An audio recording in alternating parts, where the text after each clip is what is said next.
Hello, hello.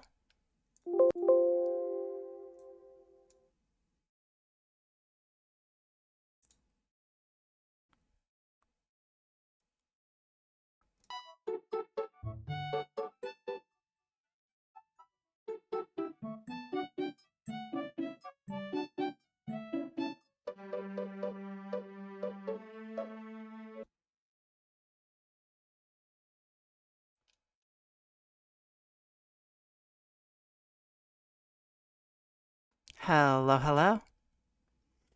I think we're good. That was funny. Of course, the one time I don't double check my audio is the one time it's broken.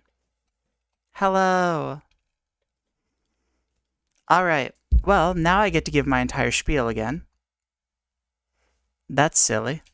Hang on. Now I need to fix death counter 11, I think it was at. All right. And let's hide that away. This is not a Silksong stream. All right. Hello, chat. That's an embarrassing way to start a stream. It be like that sometimes. Something got unplugged, and that was an adventure. And of course, I almost always double check my audio to make sure it's working before I start stream. But you know, since I was running so late and I'm starting streaming at midnight, I didn't. And you know what? Being lazy cost me. So that's going to be fun, having to go through the YouTube editor to crop like the first 6 minutes of the stream out. But anyways. So hello any VOD watchers that happen to be looking back at this one. No, you don't get to see the previous 6 minutes of audio troubleshooting. But anyways. So welcome to a fun little stream that I figured would be a good way to spend the night. I planned on streaming earlier, but I had a long day, a lot going on today. I started a new job even, which is crazy, I know. A streamer that works a real job, not clickbait. But anyways, it's been a long day, and I didn't get the chance to start as early as I wanted to. But regardless, I still wanted to do something. And I figured, after how my last stream went and how it ended, I needed a break from Silksong. So I figured, what's something adjacent? What's something that I can do that's related, but not just pushing myself through Act 1 again? And what I figured would be fun is doing a charm tier list for Hollow Knight. Now, a little bit about my background with Hollow Knight. I love Hollow Knight. I think Hollow Knight is an amazing game. I think it's an amazingly designed game. It is a contender for my favorite game. And I talked about that on stream, I believe, last stream even, and talked about the idea of doing a charm tier list. Now, let's set some ground rules first. I'm not going to be viewing these charms entirely within a vacuum. This is not comparing the strength of one charm's effect to another, because that is not the only thing to keep in mind. If you are expecting my tier list to look like the average generic tier list that you can find if you just Google Hollow Knight charm tier list, it's probably going to look a bit different. There's probably going to be some takes that look like rage bait. However, hear me out. Trust in me. You may value different things than I do. You may disagree with some of my arguments. You may think I'm trolling, or high, or both. It's possible. But hear me out. So, I think the main things that I want to touch on that I will be taking into account that I think most tier lists don't is that we're going to be considering things from various skill levels. We are not thinking about the game as, these are the charms to take into Pantheon 5, do this. Are a lot of these charms that I'm going to rank highly going to be good in those contexts? Absolutely. Are a lot of those charms that I'm talking about ones that I still prioritize using in my current playthroughs? Also absolutely. But I think that a lot of people view Hollow Knight's charm system as really unbalanced. And I honestly disagree. I think that just about every charm in the game, maybe not every charm, but a lot of them, even ones that other people like sleep on, have use cases, whether big or small. I think just about every charm in this game is at least okay. Is it the optimal build if you're going for like speedrunning or anything? No. But I think that this context is important. From a game design standpoint, Hollow Knight's charms are not balanced around what charms are the best to fight against the hardest bosses in the game. They are balanced around where they appear in the game, which is another factor that matters, and what type of person might get use out of the ability of the charm. I think that Hollow Knight's charm tier list allows for a lot of skill expression and a lot of different playstyles. A lot more than people would make you think by talking about how broken like the same 5 charms are every time. And will those be my top 5? I mean, very well, possibly. But like I said, pure strength is not the only thing I'm going to be ranking off of. So, with all that said, to give a little bit of my background on Hollow Knight, I am not a speedrunner. I don't engage in the speedrunning scene that much. You will notice that when I rank Fluke Nest. I acknowledge that. That is one realm of Hollow Knight where my knowledge is a bit more limited. I know, like, some things, but some more niche things might go over my head. It's very possible. There's also going to be things that are just my personal preference. There's some charms in here that I will probably boost a bit higher than I personally would just because I acknowledge their strengths. I acknowledge what they bring to the table. I acknowledge that someone that isn't me could get good use out of these, but it's not me. And at its core, I'll probably be talking pretty negatively about these charms in specific, but I'll try to find a middle ground. I'm not going to rank something that I don't use very often that the community widely like uses as like F tier or anything like that, because I acknowledge that like unless I have straight up raw data of things that outclass this idea that people should be doing instead, I will generally try to find a middle ground between my own personal taste with what I prefer using, as well as what I objectively think about the charm's strength as a whole. Like I said, I'm not a speedrunner, but I am very familiar with Hollow Knight.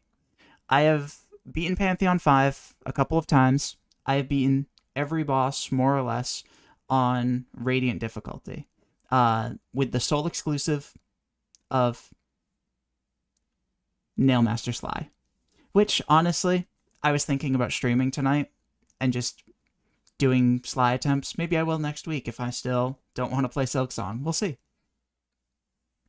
But regardless, I think that this is going to be fun. And regardless of if you agree with my tier list, regardless of if you agree with how I rank things, and regardless on if you agree with a lot of my takes, just hear me out. This is not rage bait. I'm going to put a lot of effort into these.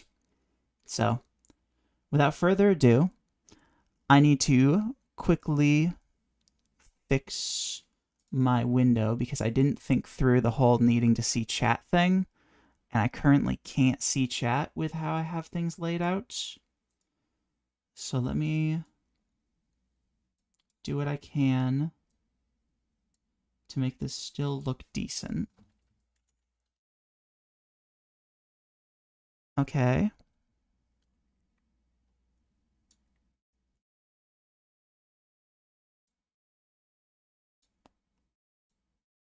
Well, that doesn't really work.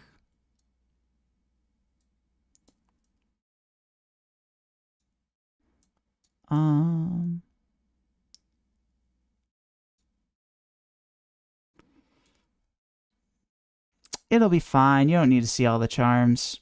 Presumably, if you're looking up a Hollow Knight charms tier list, you don't necessarily need a reminder of what every charm in the game is.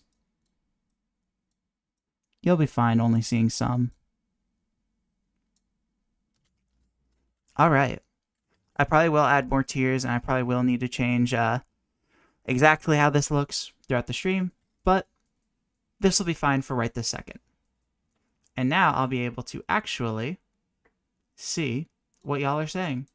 Hello, chat. I mean, I was able to see earlier, don't get me wrong, but when I have the browser open, the way I had it set up before, I couldn't.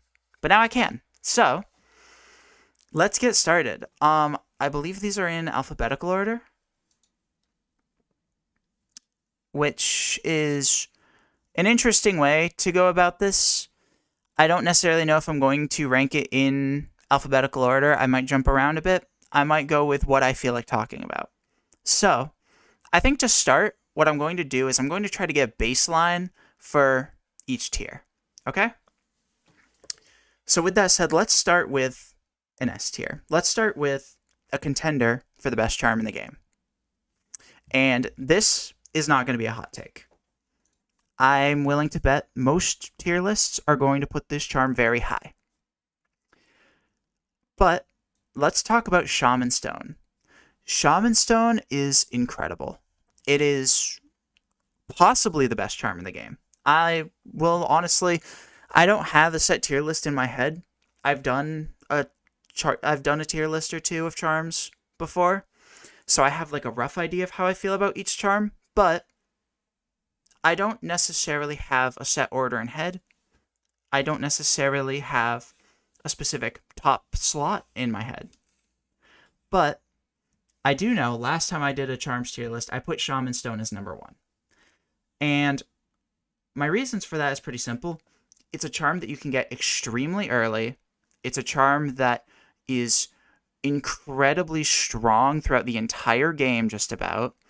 It starts to fall off a little bit right around the time that you get all 3 spells, but then as soon as you've upgraded like just about any of them, it picks back up, and you can upgrade D-Dive so easily, and you can upgrade Vengeful Spirit so easily after that, that realistically speaking, that small period where Shaman Stone isn't contributing as much damage just because your nail damage is getting so much better and your spell damage is not at that time, I think that the fact that it's so good at every other point in the game and is found so early just is incredible. There is no other charm that can be found this early that is this centralizing. It's a charm that you don't even necessarily need to invest in spells. You don't need Spell Twister, you don't need Soul Eater, you don't need Soul Catcher, you don't need King Soul, or for, the freaks that use King Soul. You don't need any of that to get mileage out of Shaman Stone. Shaman Stone can fit perfectly fine on nail-focused builds and just beef up your spells while you're at it. It is genuinely a charm that you can slap on just about any build and do wonders with it. There is not any specific bosses where Shaman Stone is particularly bad.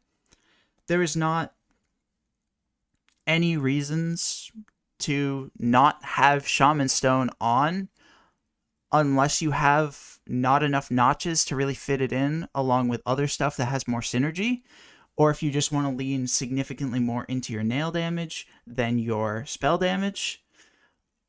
The one thing I will say about Shaman Stone is that for new players, Shaman Stone is a bit rough, because a lot of the time newer players who don't know consistent heal windows for bosses and don't know attack patterns and take more stray hits and struggle a lot more, they're going to instinctively want to save their soul to heal.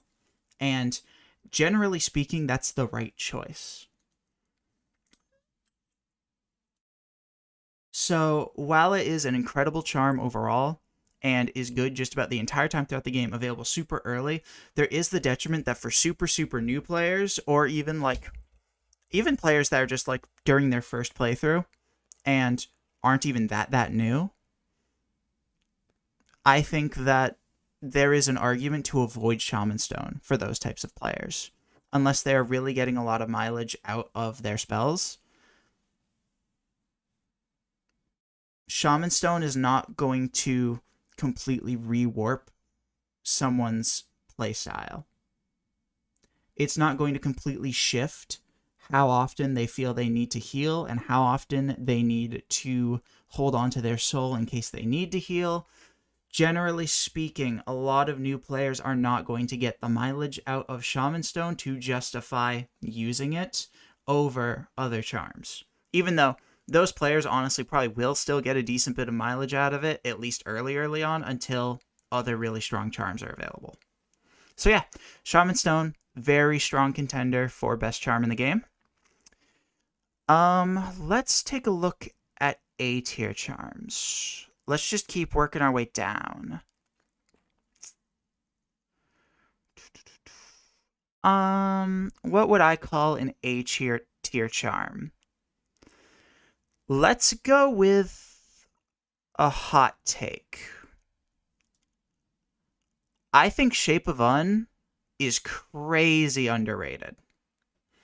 Shape of Un is so good against so many bosses, both for newer players and even intermediate level players. I used Shape of Un for beating Absolute Radiance my first time through Pantheon 5. And maybe even my second time through. I don't even remember. Shape of Un is just so good at opening new healing windows for some bosses where their healing windows are either inconsistent or tight, that it's a charm that you could genuinely argue building an entire playstyle around. I think that this charm is not something that you want to have on 24/7, and that's the thing that's keeping it out of S tier in my mind.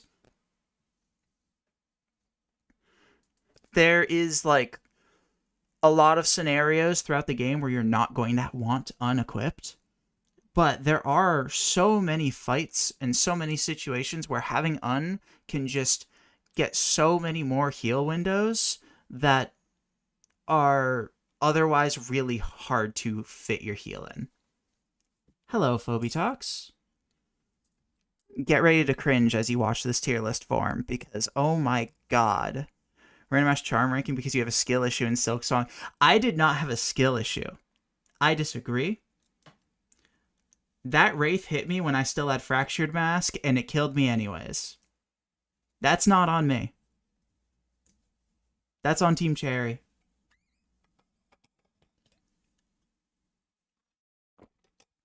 Now, anyways.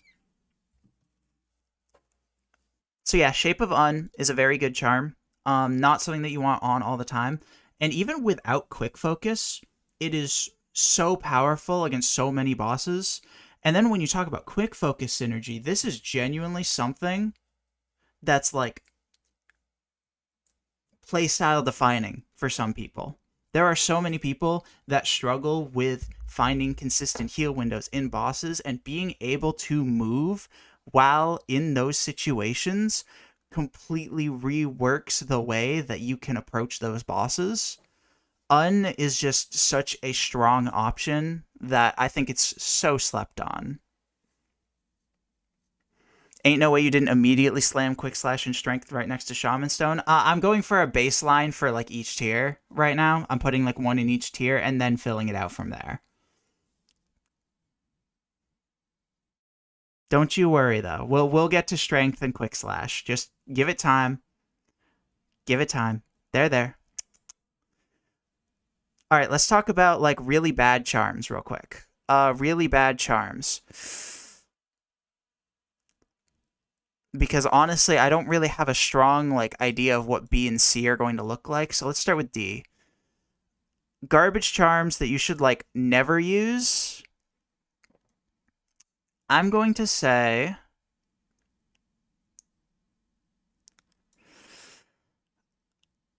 I'm going to be honest. Oh, someone said Yoni's in chat. Oh no, you're so right. This charm is trash. Absolute garbage. Um, literally, this charm is so bad. Like, so bad. As soon as you said Yonis, I'm like, oh no, you're so right. So this thing costs 4 notches, which is stupid. This should not be one of the most expensive charms in the game because it is arguably a negative to have equipped. It costs 4 notches. It gives you a little bit of that Plasmium Overdose energy, but without any way to heal your masks, it is ridiculously trash. It is ridiculously trash. Yonis has a synergy with Hive Blood. Okay, that's cool and I'll have fun spending 8 notches on that. Tell me that that's worth it. 8 notches for worse overdose? Exactly. Like, it's trash. Yonis, literally, the only time that you should honestly have Yonis equipped, unironically, is just about only if you are going to get Lifeblood Core at the blue door in the Abyss. That is the singular scenario where you should ever have this charm equipped. Because pound for pound, like, if you are early into the game, you are going to get so much more value out of equipping Lifeblood Heart for two notches compared to 4 notches for Yonis. And not only that, but in the end game, when Yonis actually provides more masks, it provides at most the same amount as Lifeblood Core, which only costs 3 notches and doesn't limit your healing. This charm is so trash. I'm going to add another tier below for like F tier. These are charms that genuinely I would like never recommend using personally. Which there aren't that many of. Yonis is going to sit like at the very bottom of D tier for the sole reason of it's used to get Lifeblood Core. That is the only time you should ever have this equipped. But Jamie, you can't heal. Definitely S tier. You know what? You're right. Healing's a skill issue. Just use Yonis and be better. But no. D tier, we're gonna stick all the charms that are like really, really bad, but it's like for one fight or for one niche moment for whatever reason, that's when you should use it. Now, an actual F tier charm, let's talk about Glowing Womb. Glowing Womb, this charm is so bad, I don't even like need to talk that much about Glowing Womb because everyone knows this charm is trash. But for anyone not educated, Glowing Womb summons a little minion buddy that pops out of you every few seconds that flies at enemies and does damage, but it costs a bit of your soul to summon. This charm is so trash that the only time I've ever gotten any mileage out of this charm is through randomizers where I didn't have a way to kill Elder Balder because Glowing Womb does kill Elder Balder. Glowing Womb lets you do the whole game without getting C-Dash. I don't care. This is trash. I don't care. I'm not that well versed in the speedrunning side of Hollow Knight. Like, there's a very good chance I'm going to miss a lot of things. I don't care. Radiant Markoth is also good for having the chip damage. I disagree. Like, you're better off with so many different options against Markoth.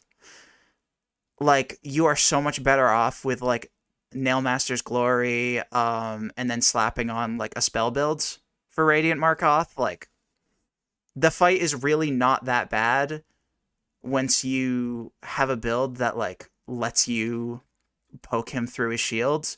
And once you get good at using...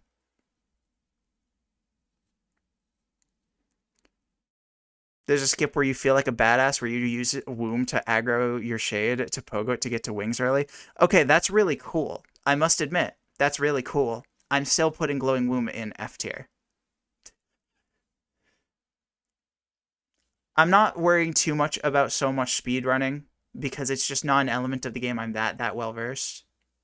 Jamie, shut the fuck. Do I have to load up Hollow Knight? I'm telling you, the only boss I've not beaten on Radiant is Nailmaster Sly. No way she puts Yonis over Womb. No, I'm sticking with it. No, Glowing Womb is just trash. It doesn't even like do that much damage. Like it's genuinely useless in combat. Like apparently there's a speedrunning skip that uses it. That's cool and all. Um and I will give it this. Oh, there's slower than actually getting Crystal Dash. Okay, then cool. I'm even more justified in putting it in F tier. Anyways, yeah, Glowing Womb is bad. Everyone knows it's bad. I don't think it's the worst charm in the game. That being said, I might get corrected because I heard some whispers of people defending what I call the worst charm in the game as of late, but I think this charm is just really bad. Not that bad early game if you get a Dreamer before anything else. I mean, no, I just disagree. By the time that you are able to get Glowing Womb, you have Crystal Dash, meaning that you should realistically have, like, D-Dark. And I'm sorry, but we're not putting Glowing Womb remotely higher for the early game. No, you don't? What are you talking about?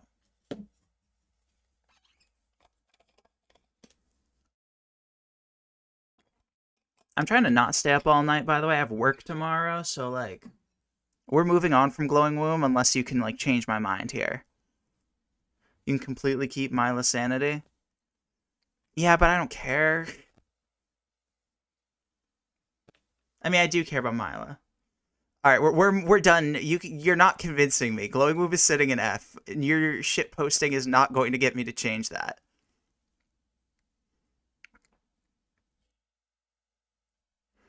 All right. Next up, talking about C tier charms. Charms that are like niche, but not quite like one fight niche or like Yoni's level niche. We're gonna put a few things here. Let's start with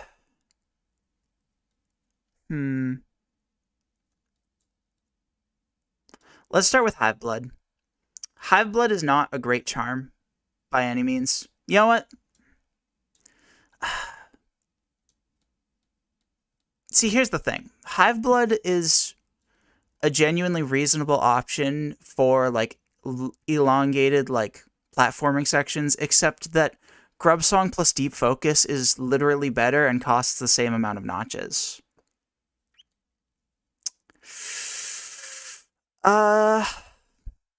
It still works as an option in those contexts, like doing Path of Pain or doing White Palace. No, actually, I think Hive Blood will stay in D tier. Because it's just not even the best option for the scenarios where it's remotely decent, and outside of those scenarios, it's trash. Unless you're really wanting to rock, again, the 8 notches of Hive Blood plus Yonis. Hive Blood is just about never a good option over other things that you should have by the time that you get Hive Blood, because Hive Blood's so stupid late and so stupid expensive. It's just really hard to justify, like, ever using. Hive Blood, for anyone that's not familiar, gives you a mask back that it regenerates over time, but very, very, very slowly to the point where it's just not very practical. And it costs 4 notches, which is the second most of any charm in the game. And the effect of it is really not that good, even if it wasn't a 4-notch charm. Yeah, I think Hive Blood can sit down here. And since I already talked about it, let's talk about Deep Focus, because I think that this charm is low-key bad. I think that Deep Focus is a charm that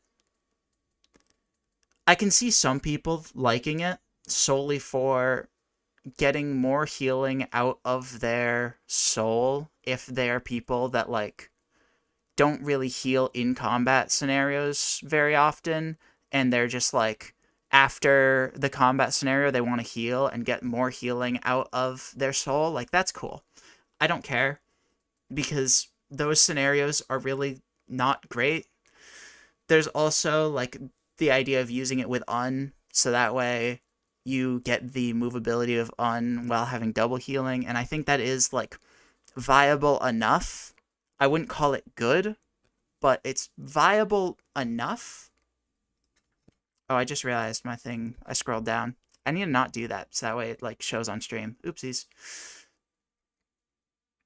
But the main reason that I bother putting Deep Focus in C instead of, like, D is solely for platforming sections, because like I mentioned, Grub Song plus Deep Focus is infinite health in platforming sections, like White Palace, like Path of Pain, or like any other like smaller platforming sections you might be struggling throughout the game, and you can get it earlier than Hive Blood. Because you can get both Grub Song and Deep Focus like pretty early on. Your first visit to Crystal Peak for one, and not that many grubs for the other. I think that the main use for Deep Focus is its synergy with Grub Song in platforming.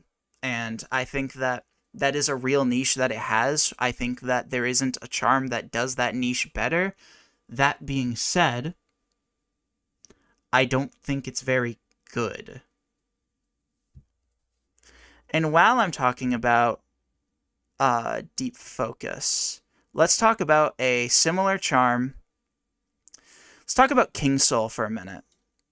I think that King Soul is an underrated charm, but God, it should not cost 5 notches, and you should not have to give it up. This is like the Silk Snare in Silk Song, where it's like, why? I think King Soul is a genuinely like usable charm for just about anyone that wants to play more passive in boss fights, focus exclusively on dodging, and get passive soul back. And it honestly gives soul back at a pretty reasonable rate. I actually think I used it for some long platforming section. I might have used it for Path of Pain the first time. I don't remember.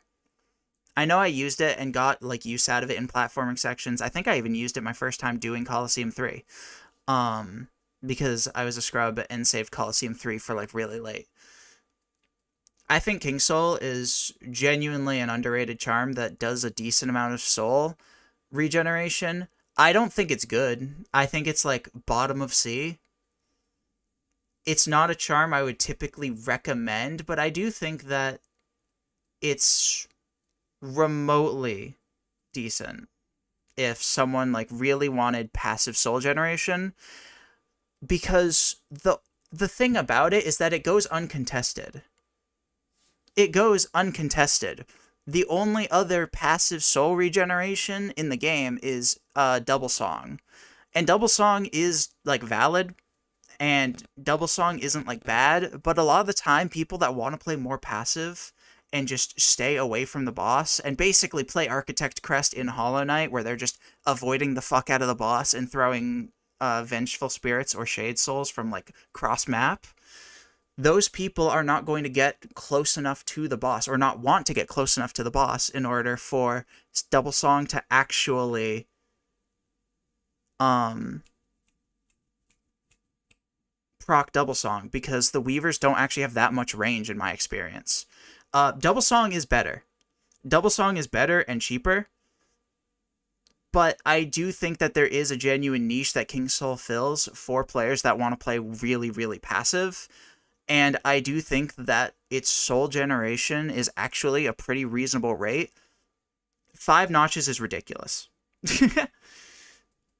Like, 5 notches is so silly for this, and the fact that you don't get to keep it long term means that even if I thought it was an S tier charm, the fact that you literally cannot use it in some parts of the game automatically would bump it down to like an A. And I do not think it's an S tier charm. Alright, since we were talking about Double Song, let's talk Weaver Song. I'm going to put Weaver Song in B. I think Weaver Song is hard carried by Double Song. Like, Weave Song without Double Song is unironically like here, in my opinion. But I think Weave Song with Double Song is genuinely a better form of passive soul generation than King Soul. I think that it is a genuinely viable build for someone that wants that sort of playstyle, where they go a little more into spells while also wanting to like keep more distance from fights rather than generating their soul through nail hits. I think that it's genuinely like a solid charm, and I do think that it has its issues, though. Like I said, Weaver Song doesn't tend to have the best homing on a lot of bosses, especially bosses that like move around a lot. Sprint Master does help, but it's still not the most reliable setup. But I do think it is certainly a viable setup. I think Weaver Song is genuinely like a fun build. I've had fun with it. I used it in some Radiant fights. I think it's genuinely very solid. But I do also think that it's not an optimal build. I think for new players that they will also struggle with even like obtaining this because Weaver Song is so far out of the way and so obnoxious. And then by the time they get it, it's in my experience, newer players playing the game for the first time want something consistent. And there are the occasional players that want to lean more into minions, and they get great value out of Weaver Song, but it's just not consistent enough to be like an A tier or an S tier for me. But I do think it is a genuinely good charm if you run Double Song, and I think it's a lot of fun, and if you've not played around with it, I highly recommend it. All right. Let's talk things that everyone knows are like bad. Let's talk about Defender's Emblem. Is that what it's called? Defenders, Dung Defender Charm. I think it's Defender's Emblem. This charm is very bad. There's really not much more to say about it. This charm is really bad. Everyone knows it's bad, but it does have a very strong niche of kind of honestly invalidating Broken Vessel and Lostkin, and it is a charm that you get pretty early, and it's a one-notch that you get pretty early. So if you are someone that really likes Grub Song and is prioritizing it, and you still have one notch free, a lot of the time in the early game, especially for newer players, this is not a terrible option. Is it a good option? No, not at all. But the fact that it neutralizes Lostkin and Broken Vessel ads means that this charm is actually unironically good in those two fights.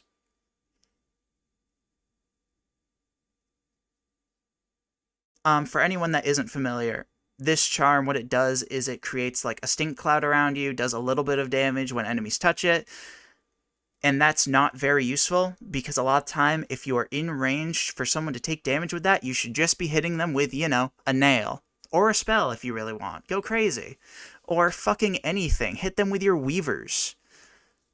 This charm is very bad. However,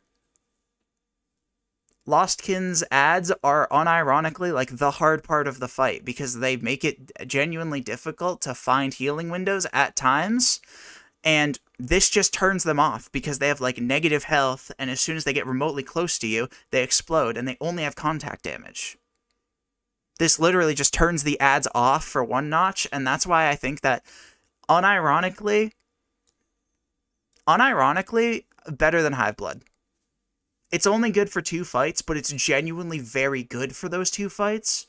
Meanwhile, Hiveblood is literally outclassed by better alternatives, even if it's sure workable enough in that specific like circumstance. I'm realizing if I were a good streamer, I would have set up like a playlist of background music that could be playing, because I'm realizing now that the stream is so quiet, but live and learn. Next time. This isn't gaming. We're talking about gaming, so, you know, close enough. Alright, let's talk about more good charms. Let's talk about Quick Slash. Quick Slash is dumb. Like, this is a strong contender for the best charm in the game as well.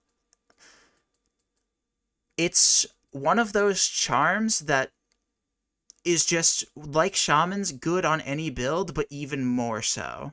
Nail builds want Quick Slash because it lets you get more nail hits in, and Soul builds want Quick Slash because it lets them get more smacks to get more soul to spam more spells. It is a charm that is genuinely good to slap on just about anything. There are so few builds that do not want Quick Slash that it is an incredible charm. Easy S tier, easy top tier, like maybe best charm in the game. I think when it comes to the comparison of Shamans and Quick Slash, I think Quick Slash is somehow even more splashable than Shamans, but I'm going to give the edge to Shamans because there are some fights where Quick Slash just doesn't net you as much DPS as, like, Unbreakable Strength would, because, like, just because of the boss's patterns, like, it's not a fight where you can consistently get all of the optimal damage in with your nail, especially, again, for players of not speedrunner tier, like, players. I think that this is a very, very incredible charm. Easy top tier. I think that the fact that Shamans is more consistent while also being available significantly earlier puts it over it for me as the better charm of the two. Still easy S tier. Easy S tier. Oh, I guess I should have said Quick Slash for anyone that's not familiar. Shocking Leap makes you slash quick. That's about all there is to it. Moving on. And since I mentioned Strength, let's get the other obvious S tier out of the way. Unbreakable Strength. Unbreakable Strength is an incredible charm, obviously. Talking about newer players for a moment, because again, I am taking into consideration all skill levels because I'm viewing this more from how are charms balanced in the context of the game itself, not in the context of how strong each charm is in a vacuum. And that means that I'm taking into account, like, various skill levels of players. And Fragile Strength is just a charm that most new players cannot get value out of because having to fix it is obnoxious. There is not that quick of a way to get to Leg Eater. And while there is a strong argument that this is, like, maybe the best charm in the game at a high level, because this is, once again, incredibly splashable, the damage increase is super nice. A lot of the fights where Quick Slash is not as good as it should be, Unbreakable Strength is just as good as ever. The only downside about it compared to Quick Slash is that since it's not affecting the rate of your nail swings, you're not getting more soul generation for, like, spellcaster builds. But even then, spellcaster builds a lot of the time will slot in Unbreakable Strength because it's just that splashable. At high levels, this charm is incredible. And once you get, even if you're, like, more an intermediate level player, if you are willing to put in the stupid amount of money it takes to get Unbreakable Strength, you will get incredible mileage out of it. But it's just so not accessible for most players playing through Hollow Knight. In a way, it's a high-risk, high-reward charm for a lot of those players, because it's like, it's incredible, it gives you so much, but there's a huge downside of, if it isn't enough to push you over being able to win the fight, you are going to have to walk all the way back to Fungal Waste to get this shit fixed, and you're going to have to spend Geo for it, and you get no bitches. So I think I'm going to leave it as number 3 amongst these 3 with that in mind. Because while I think, speaking exclusively from the standpoint of, like, doing Pantheon, like, 5, I think I would put it over Quick Slash at least. I think that taking, like, anyone can use Quick Slash. There is no risk to Quick Slash. There is no downside to Quick Slash. Quick Slash just does everything you could want it to. Fragile Strength for most of the game, if not just about all of the game, is going to be a lot riskier for newer players. All right, let's get a hotter take in. Let's talk about Balder Shell. Balder Shell is one of my favorite charms to talk about because I love Balder Shell and think that this charm is extremely underrated. I think that how good you think Balder Shell is almost like a bell curve, where it's the bell curve meme, where it's like, oh, haha, Balder Shell's awesome. It makes it so that way I don't take damage when I'm healing. And then in the middle, you got, no, Balder Shell sucks. Just learn heal windows. It's so ass. Like, why would you even do that? It's a crutch for new players. And then at high-level players, to a certain degree, once you get ultra woke like I am, you realize, haha, Balder Shell makes it so you don't take damage while healing. Balder Shell, I think, is genuinely, like, super comparable to in a lot of ways, where the main use a lot of people see when they see Boulder Shell is that it is a charm that causes it to where if you heal at a bad heal window, you are going to not get as punished for it. You're still going to get punished because Boulder Shell does break after a few uses, and you still use the soul that you've put towards healing, but it, on paper, is just a tool to help players that are struggling with finding heal windows. In practice, Boulder Shell tends to be a great charm for more intermediate level players, because when they find themselves at a positional issue where they find themselves in a spot where they don't have the movement abilities to travel out of a large hitbox, and they're like, oh shit, how do I avoid taking damage here? I'm just going to slap the heal button for 0.3 seconds and take a charge of Boulder Shell and barely lose anything. It's basically the immunity of like a Shade Dash or a D-Dark without the offensive ability and without the positioning ability, but is so much like more accessible for newer players, more accessible in the context of when you get it in the game. I think this charm is crazy underrated to be used as like basically a shield. Just use it as a block rather than using it as like a safety net. Use it as a way to block yourself from taking damage that you would have otherwise taken. And I think the other big boon of Boulder Shell is that there are a lot of bosses that have inconsistent heal windows. And what I mean when I say that is I'm not saying that they don't have any consistent heal windows, but what I am saying is that there are plenty of bosses that have attacks with way too much ending lag that it seems as though you can get a heal off, and most of the time you can. But if they choose a specific option that has less startup frames than other options, they are going to hit you out of that heal, and you are going to take 1 or 2 masks of damage and not get the heal off. Boulder Shell turns that risk reward of going for inconsistent heal windows way more in the player's favor. You're no longer risking taking 2 damage if they happen to use the move that you're worried that they'll use in exchange for getting 1 health. You are now risking losing a charge of your Boulder Shell if they happen to use that 1 move, and getting your heal regardless if they don't. And it's only 2 notches. It's really not that expensive. It's really splashable on a lot of builds, and a lot of bosses with like fast movements, like Pure Vessel.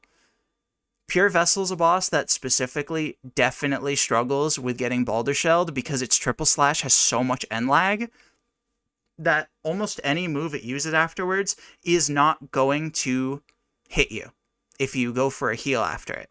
But there are the occasional options that will. Specifically, I believe his forward thrust, if he doesn't teleport, can. And I think occasionally his teleport can land in a spot where it hits you. And if those don't happen, you get your heal off, and if not, no harm, no foul, Boulder Shell moment.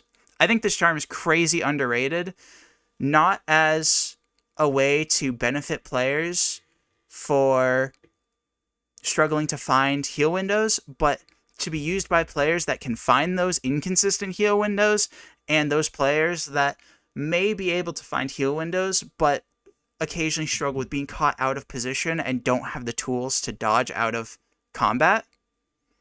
Or even if it's as simple as you do have the tools. Maybe you have D-Dark, but you want to save your soul for whatever other reason. Maybe you have just barely over 1 heal worth of soul, and you don't want to use a full spell worth to avoid getting hit by an attack. Use Balder, you only use a fraction of the soul, and then you can get another heal off afterwards because you'll still have more soul left over. I think this charm is very good.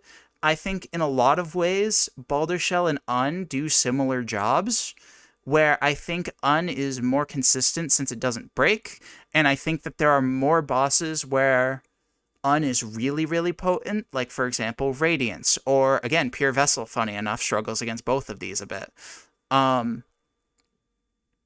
Whether Radiance or Absolute Radiance, or even to an extent Nightmare King Grim. These are all bosses that have moves that are very fast and tend to alternate where the safety spot is, and using Un, you can get consistent healing in those moments. Baldur's Shell doesn't necessarily net you the consistent healing, it just creates a situation where you don't lose as much if you don't get the heal off. And that is still very valuable, and you can get it earlier. But I think I will leave it below Un in A tier. Next up, what are we going to talk about next? Let's talk about Quick Focus. I think Quick Focus is another B tier. I think Quick Focus is not a great charm, honestly. I think 3 notches is a lot to put towards faster healing, and I think that generally, most of the time that you want Quick Focus because you're struggling to get heal windows off on a boss, you know what will get those heal windows off more? Un. And it will cost 1 less notch. I think Quick Focus is genuinely kind of whatever. I think that it is certainly usable on its own. I think that it certainly is a fine enough charm if that's what you really feel like you need and you're struggling with using Un properly. However, combining Quick Focus and Un is really funny. Quick Focus is a charm that makes it so you heal faster, but if you combine it with Shape of Un, it actually makes your movement faster, since Un allows you to move while healing, something you normally cannot do in this game. Quick Focus is really funny combined with Un, and I do think that there are people who would really get a lot out of it. Being able to move more means that you can dodge more healing windows. I wouldn't call it the most viable thing. I would call it a viable enough build if you really want to, but I don't necessarily think that there is many people where that is going to be the charm or the build that is like the best suited for them. Even if, you know, it's good enough and it works. Alright. Let's talk about Carefree Melody. Now, Carefree Melody, I have never actually put on a tier list. I'll be honest with you. I have never gotten Carefree Melody. I'm going entirely off of vibes on this one. So I probably will have people disagree. So the way Carefree Melody works is that every time you get hit, there's a chance that the damage will not actually hit you. And every time that you do take damage, the chance becomes more likely, up to a certain point. Carefree Melody is considered very good amongst a lot of people for Radiant bosses because if you have a good run and you happen to get lucky, it can save your run. And that is just about the only scenario I can imagine using Carefree Melody. It costs too many notches for as inconsistent as it is. It's like if in Silksong the Magnetite dice was a blue tool. Like, absolutely not. But there is the genuine use case of Radiant bosses. The reason I've never ranked this on a tier list is not just because I've never gotten it, but also because it does cost you fighting Nightmare King Grim. The harder version of Nightmare King Grim, who is widely considered, you know, arguably the best boss in the game, if not straight up the best boss in the game. Maybe I'll do a boss tier list at some point. Who knows? I'll have music going on for that one, though.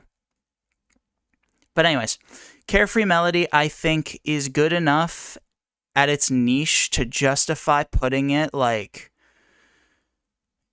here. I think King Soul realistically is going to continue being the divider of the bottom of C tier, probably. Like, maybe I'll change my mind on that, but it is just barely edging out of D tier. Carefree Melody is a charm that a lot of players will get nothing out of, and a lot of players won't even get to experience because they'll want to fight Nightmare King Grim. And I know you can fight him in the Pantheon, but he's easier there, and yada yada.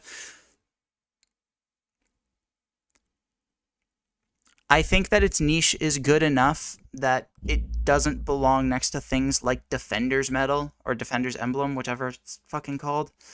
But I don't think I would even put it as high as like Deep Focus. Deep Focus is a charm that just about anyone doing a platforming section should put on if they have it along with Grub Song, because it's just straight up optimal in a few scenarios. Carefree Melody, I don't even necessarily think is actually optimal for Radiance, or for Radiant fights. Again, I've done like all of them, and I never got this charm. I never used it. I think that generally it certainly is usable in Radiant fights. I certainly understand the appeal of it, but generally, me personally, I would always rather just put the charm notches towards things that'll increase my offense and let me fight the boss faster.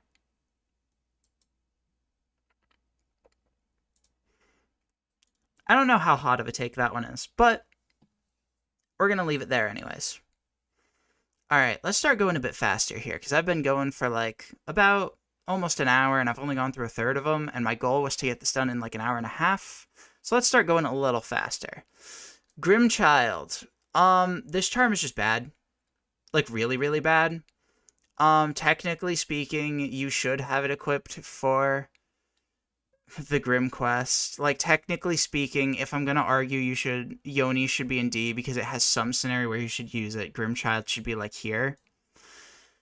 This is not a good charm. It really isn't.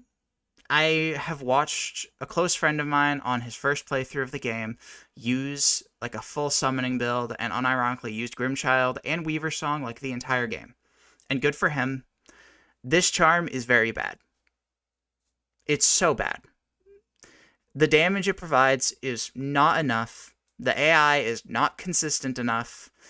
It costs not that many notches. It's very reasonably priced, but it's not dirt cheap to the point where it's like, oh, I've got a free notch, I'll slap that on. Like, it's competing with things like Spellcatcher, or Spell Twister, or Balder Shell, or Shape of Un, or even Weaver Song. So, it is not a charm you realistically should ever use. The one scenario I saw in my friend's playthrough is if you really struggle with Bellflies specifically, the enemies that, you know, go squeaking, and then they dive down, and then they explode when they touch a surface. If you specifically struggle with those, Grimchild is surprisingly good at taking those out before they explode. That is just about the only scenario that I ever saw any real usage out of Grimchild, outside of the fact that you need to use it in order to get 112%. Like, you literally need it in order to get a Charm Notch, and in order to fight Nightmare King Grim / get Carefree Melody. Whichever you prefer. It is not a good charm. But it sure is a charm. Let's talk about Heavy Blow. Heavy Blow is an interesting one because I feel like the community as a whole is kind of like had their opinions on Heavy Blow shifted over time, where Heavy Blow was like a really bad charm, considered like potentially the worst charm in the game, and then it was like discovered or / made more popularly known that the secondary effect of Heavy Blow is that it causes bosses to stagger quicker,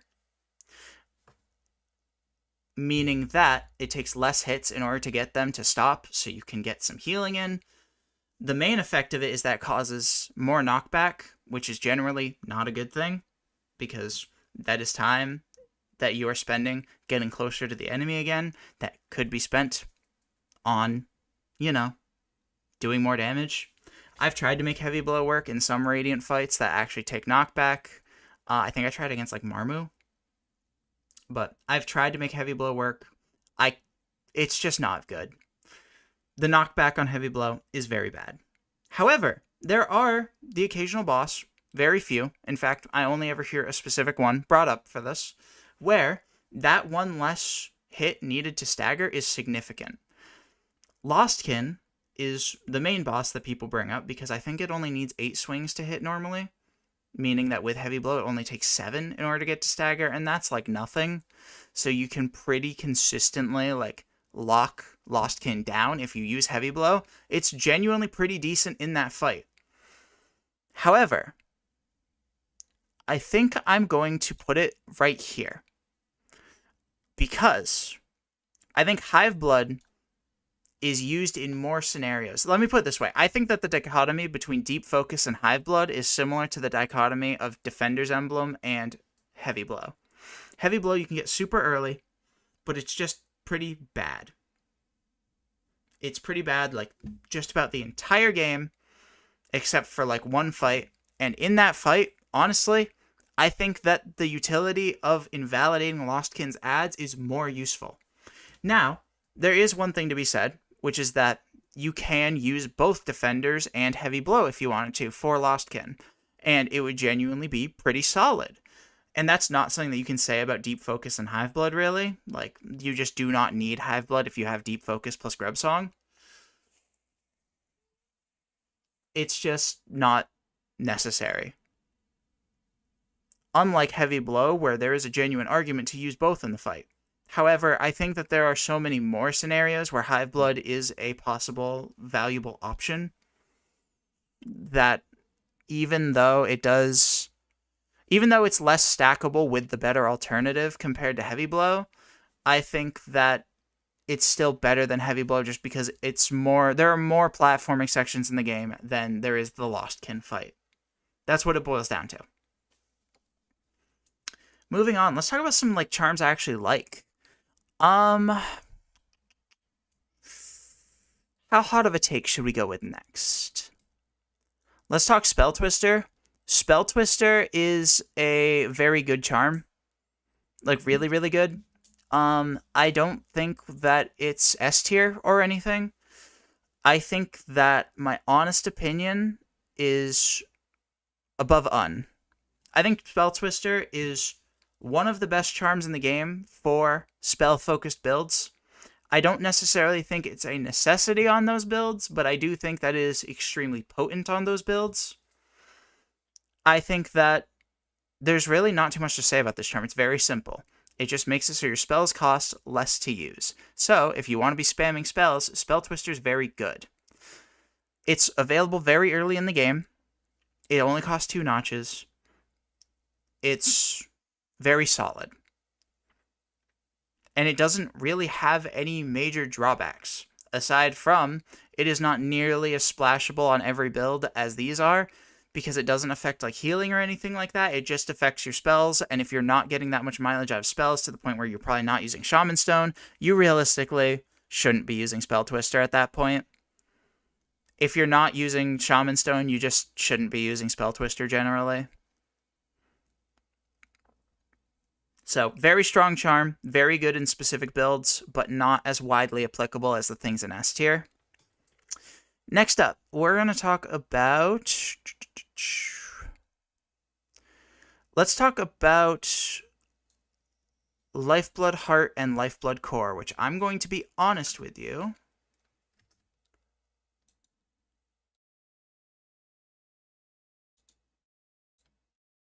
Excuse me one second. I almost just doxed myself, and that would have been really embarrassing. Almost just leaked a picture of my face and my first name. Whoopsies. That almost did a boo-boo. But real quick, I'm just going to pull up a Google search where I make sure that I'm getting which one is which. Lifeblood Core. Okay, Lifeblood Core is... this one. This one's Lifeblood Core. Okay. So Lifeblood Heart and Lifeblood Core, I'm going to talk about them both at the same time because they do very similar things. They make it so when you sit on a bench, you start with Lifeblood. Lifeblood Heart is available extremely early in the game. It costs 2 notches. It gives you 2 masks of Lifeblood. And honestly, I think this charm is not great. I don't think it's trash, but I don't think it's amazing for one simple reason. This charm exists. This is Unbreakable / Fragile Heart, which I guess I'll also talk about at the same time, which is available also extremely early on, also costs 2 notches, but it gives you just 2 regular straight-up masks. It is so good and outclasses Lifeblood Heart in every way outside of the fact that it's fragile. But honestly, I think that matters less for Lifeblood Heart than it does something like... I think it matters less for Fragile Heart than it does something like Fragile Strength. Because there are a lot of scenarios where having 2 more masks will stop you from dying. I think that this is genuinely a solid charm that someone starting out in the game can use, once they feel like they've mastered the game enough throughout their first playthrough to where they're like, okay, if I have a few more masks, I don't think I'm going to die very much. And the occasional time that I do, I'm willing to make the trek to Leg Eater. So I think that even though it's a fragile charm, that isn't necessarily that great at higher levels, I think it does significantly outclass Lifeblood Heart. Now, Lifeblood Core is the exact same thing as Lifeblood Heart. It's available way later in the game. However, it's only 3 notches and adds 4 Lifeblood masks. Lifeblood masks that replenish every time you sit on a bench. And 4 is genuinely a lot. Like a lot. It is unfortunate how late in the game it's available, but getting 4 masks for 3 notches is so much better than getting 2 masks for 2 notches. It's insane that I think it is definitely better than Lifeblood Heart, even though it's not nearly as available early on, and by the time you get it, you're going to have access to better charms.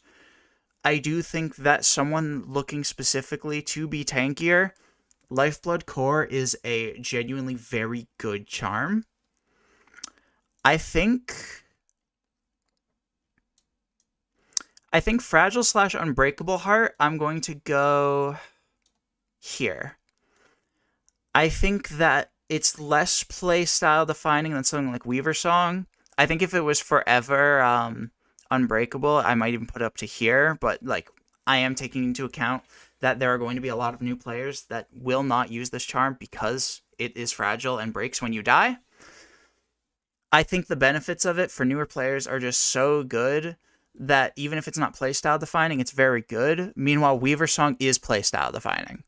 This is something that if you really rock with rocking Double Soul, it can genuinely reshape how you view combat in general. Lifeblood Core. It's available so much later in the game that I think I've actually talked myself into putting it below the heart. Maybe just straight up right below it. It's not fragile, but it does require a lot to unlock. And a lot of the time, newer players are going to be the people getting the most out of more health because, duh, they're going to be dying more, they're going to be taking more hits than someone who's more familiar with the game. I think Lifeblood Core is a very solid option, but it's just available too late in the game and requires too much work to get. And even when you get it, it's still only Lifeblood masks. I think I might even put it here. I do think it belongs in B tier. I think it is genuinely solid. But I think if it were available like earlier in the game, I think that it could very well be like at least here, maybe even here. But it's just available too late to use most of the time. But for bosses where you can reliably get to the fight without taking damage on the run back, this charm is so good. An extra 4 masks, even if they're not replenishable, an extra 4 masks to start your fight off with is absurd against any boss that does 1 damage, and it's still pretty nice for bosses that do 2. And then Lifeblood Heart. This charm is kind of bad. I think that realistically speaking, you should only ever use this charm if you are A, rocking it and Fragile Heart, or B, you really don't want to repair Fragile Heart. And I guess for that, it can go like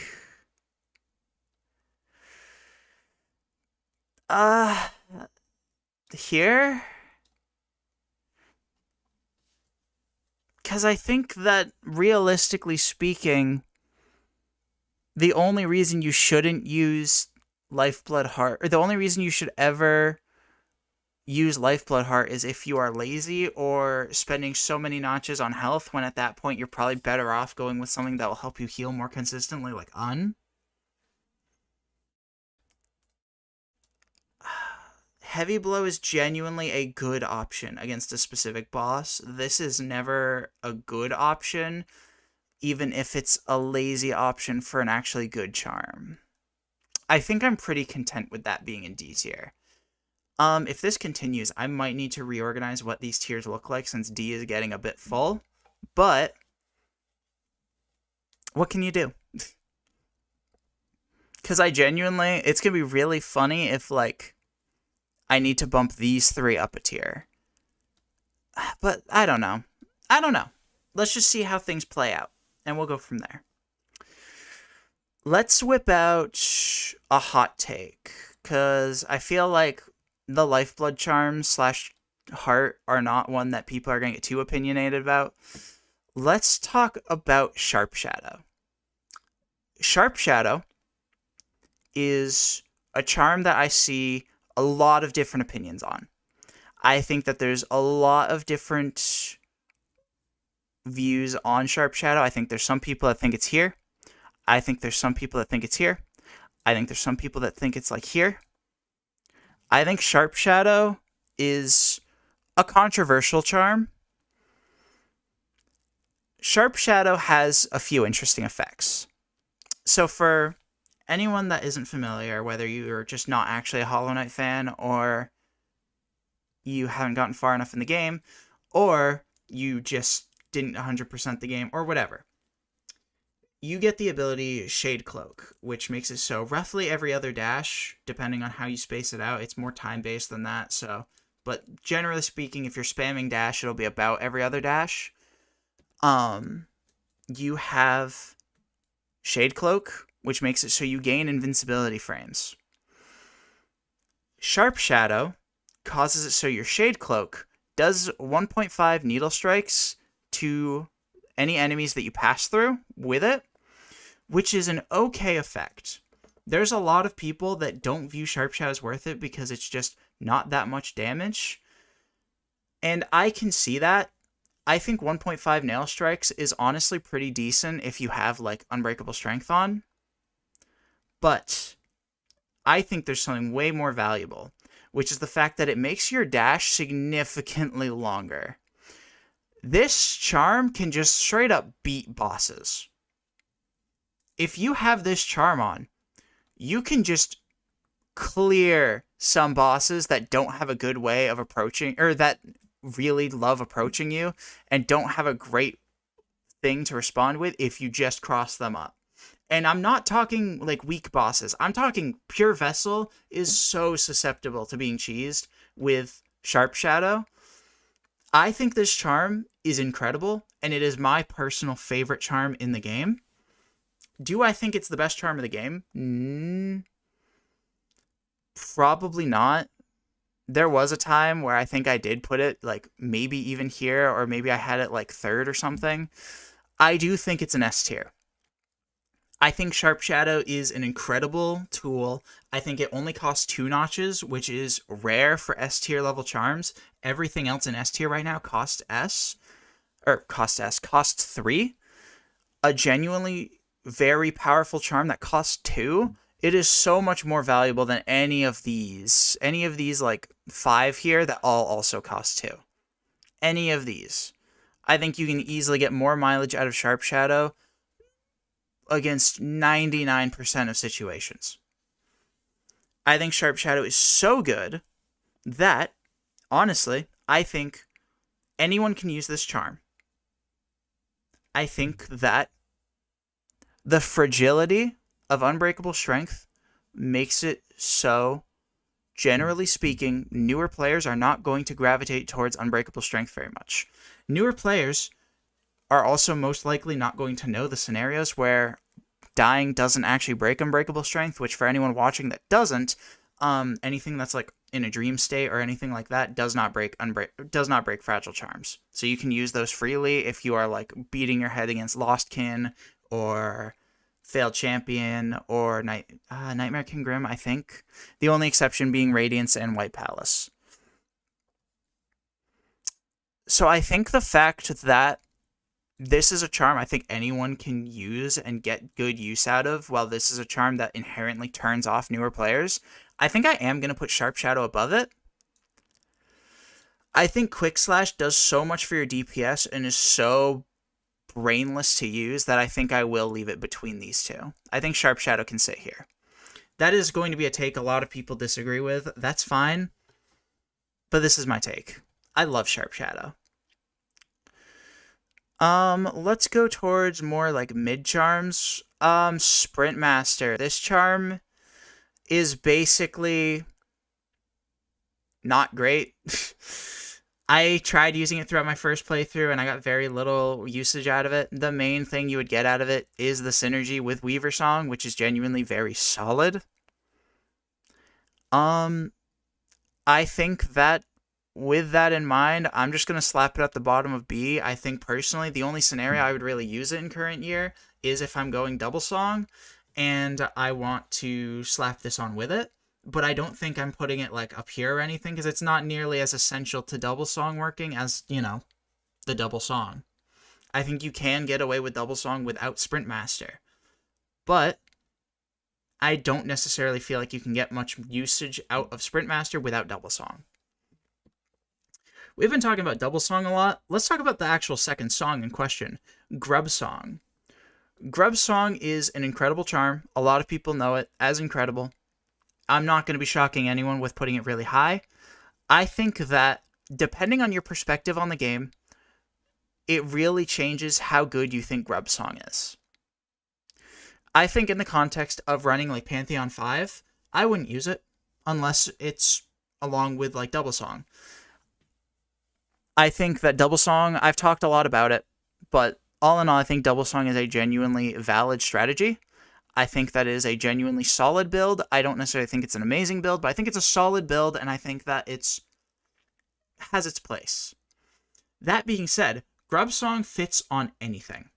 Grub Song is a one-notch charm that causes it so that way you take damage, you gain soul. Now, the reason Double Song is a combination is because there's synergy with Weaver Song. That makes it so your Weaver spawn minions, when they hit enemies, they give you soul, and that's incredible. But even just the act of gaining soul on hit is so good for newer players, and honestly, even more intermediate players. This charm is so much value.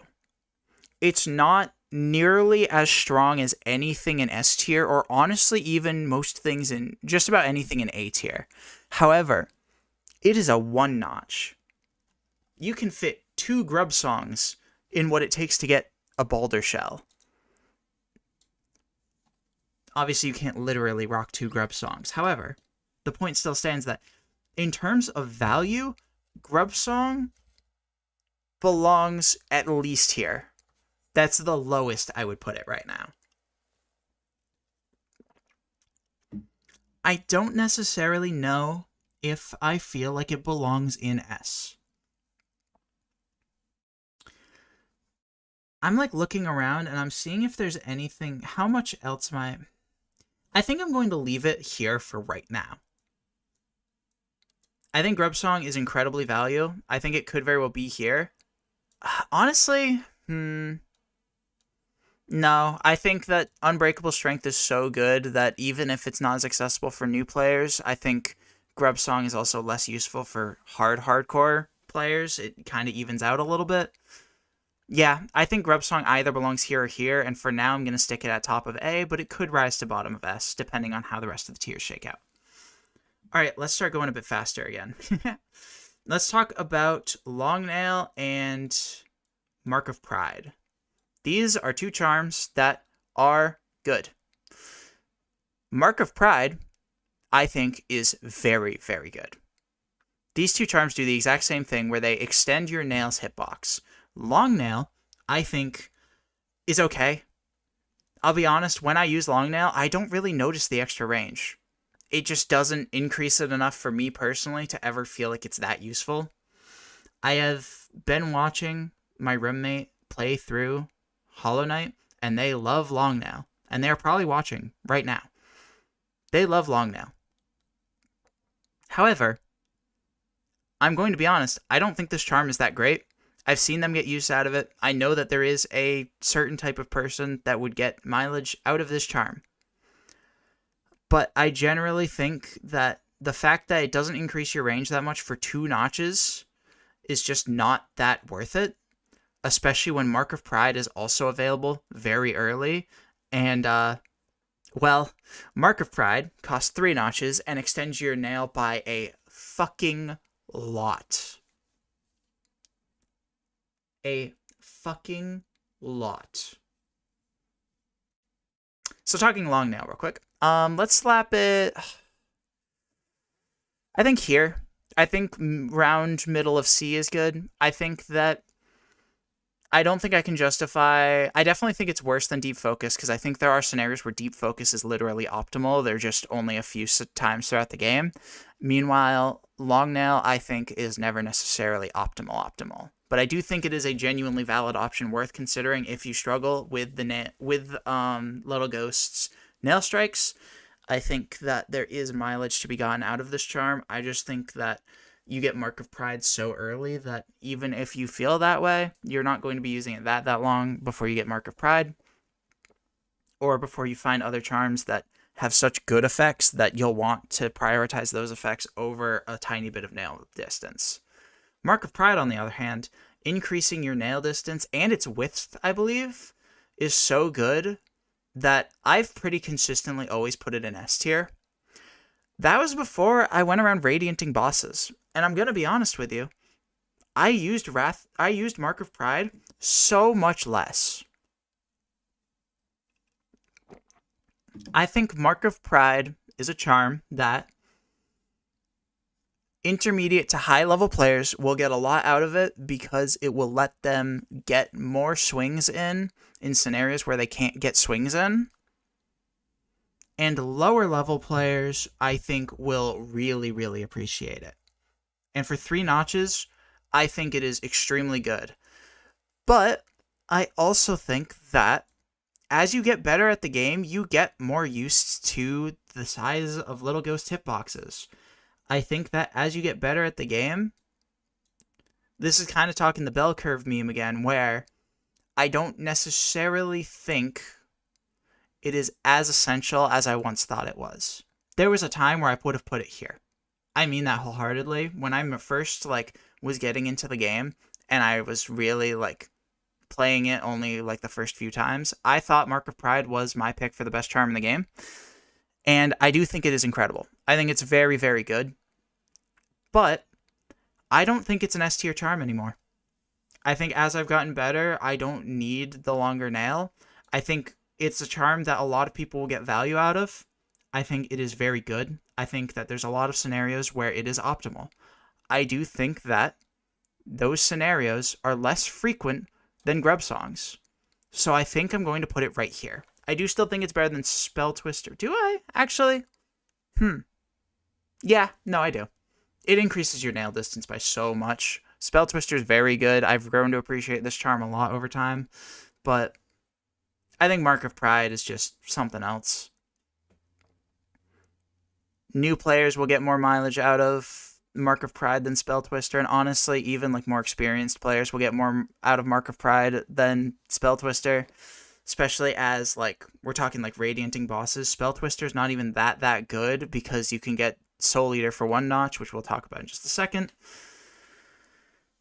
Let's talk about Soul Eater and Soul Catcher. So Soul Catcher is most people's first charm they find in the game. They find it as early as right after... I wouldn't say that. I would say besides Compass.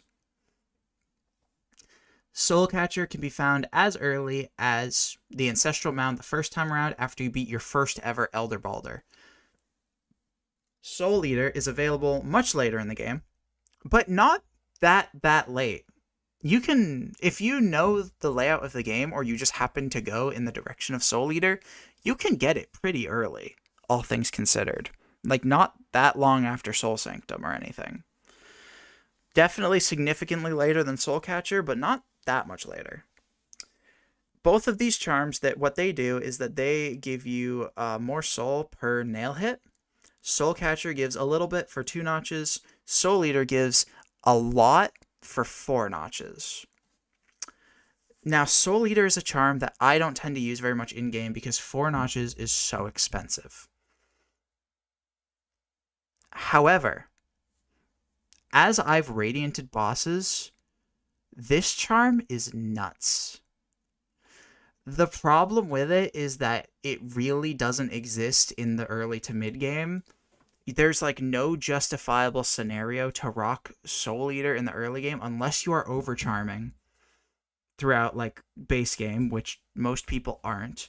And even if you are, you would need at minimum 7 notches to use Shaman and Soul Eater. And that's assuming you don't want like Mark of Pride or Quick Slash to actually get more hits in. I think Soul Eater is an extremely potent late game charm that I've really grown to appreciate, but it's available so much later, just in the sense of how many notches it costs, that I think bottom of A tier is fitting for it. Soulcatcher, I think little less highly of. I think that there are some Radiant bosses I use Soulcatcher for, but not many. I think that there's not a lot of scenarios where this is the optimal charm to use. I do think it's a perfectly alright charm to use, though. I think I'll put it near the top of B tier. I think Soulcatcher is, keep in mind, it's also available so much earlier and only costs 2 notches. There's a genuine argument to keep Soulcatcher on for a decent chunk of like the early game for new players and more experienced players, up until like Shaman Stone at least. And honestly, even after Shaman Stone, once you have 5 notches, there's an argument to keep it like along with Shaman Stone for a good while. Personally, I think I would probably rather use Spell Twister, but I think newer players would probably get more out of Soulcatcher just because it gives them more souls that they can use for healing or spells instead of just something that boosts being able to spell more often. I think that this is a perfectly solid charm. It's like the definition of a good B tier charm. That is like, it's never bad to slap on. It's never crazy. It's never something that you're going to be like, oh yeah, this charm carried me. But it is a charm that is perfectly good at just about any point in the game. Honestly, no, I was considering putting it over Weaver Song, but I don't think that's true. I think Weaver Song in general is more playstyle defining. It's less niche, or it's more niche, but not in a literal sense. It's more irreplaceable. Soulcatcher has alternatives, not just Soul Eater, but also Spell Twister. Again, available very early and does similar things. Or Grub Song, even, which, you know, is better. And also available very, very early. Not Soulcatcher early, but very, very early. Meanwhile, Double Song doesn't have, like I talked about, Double Song does not have an alternative, because the closest thing to an alternative is rocking, like, King Soul, which is, like, not amazing. And even then, that doesn't even replicate the damage. It only replicates the soul generation, which means that you're also slapping, like, Glowing Womb on, which LOL, or, like, Grimchild on for passive damage, LOL. I think Soulcatcher belongs there. Let's talk about some bad charms, because F tier is looking really lonely with Glowing Womb. Let's talk about what I would call the worst charm in the game. I've heard whispers of people, finding a usage for this charm. I don't know if that's true. I've not looked into it. I refuse to believe Dream Shield will ever be good. Dream Shield is just so useless in just about any situation. Its damage is bad. Its range of coverage is bad. Its shield bash that happens when you swing a nail is not consistent. So the charm is super inconsistent, and even when it helps, it doesn't help that much, and it costs 3 whole notches. Generally speaking, my view on F tier is going to boil down to charms that I would just about never recommend using, personally. However, while I may never recommend using them, the better ones in F tier are going to cost less notches solely for the fact that, like, you are having less opportunity cost. I think that the soul drain of Glowing Womb is not as bad of a drawback as an entire other charm notch being used. That's me personally. Let's talk about Stalwart Shell. Stalwart Shell, I think, is another, like, useless one. It increases your immunity frames. The problem is Hollow Knight's just a game where you get so many immunity frames already. There's very few scenarios where someone playing the game is going to be inside of a hitbox for so long that's going to hit them twice, or that they're going to have multiple hitboxes thrown at them in a way where they're going to get hit twice, and Stalwart Shell would have blocked it. It also, I believe, reduces... Hang on, let me double check that. Does it also reduce how much knockback you take, like in Silksong, or not? So let's find out. Oops, I didn't mean to scroll down here. Baldur Shell.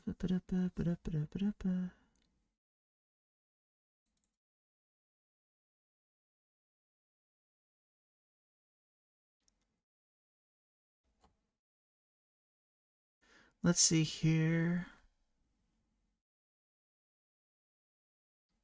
It does reduce hit recoil. Okay, I'm not trolling. Regardless, who cares? This charm's like never good. I refuse to believe that there is ever a scenario where you are going to have Stalwart Shell and it's going to be a genuinely optimal option for you. Ever. I literally cannot imagine a route that you can take in the game where Stalwart Shell is ever worth equipping, because even if its effect isn't useless, you will get more mileage out of just about anything else. Ever. Not literally everything. It's realistically more useful than Yoni's in most scenarios. However, Yoni's actually has a scenario where it does something. Grimchild has a scenario where it does something, even though both of these are basically like honorary Fs. I might make a separate tier just for these two bitches. We'll see. Alright. We are making our way through this. I'm starting to near running down to just charms that I'm less familiar with, meaning I'm more likely to have hot takes and I'm more likely to spread misinformation. Let's talk about Thorns of Agony and Spore Shroom. These are both one-notch charms, very, very early game, that do similar things. They do a little bit of damage, either when you take damage or when you heal. Now, as for how much damage, I actually want to quickly... Excuse me. I want to quickly glance at the data values.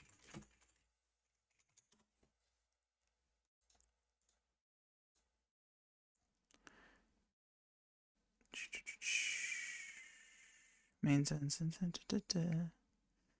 we have a damage number on this?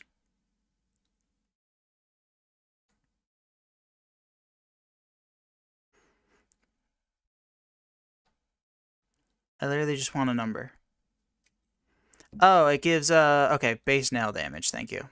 And Spore Shroom does roughly 26 damage if the enemy stays in that. How often does it tick?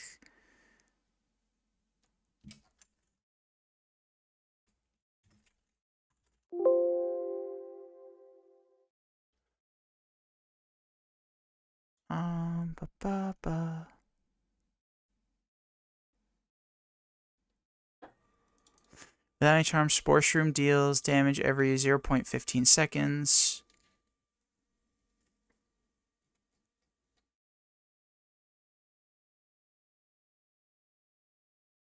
.15 seconds.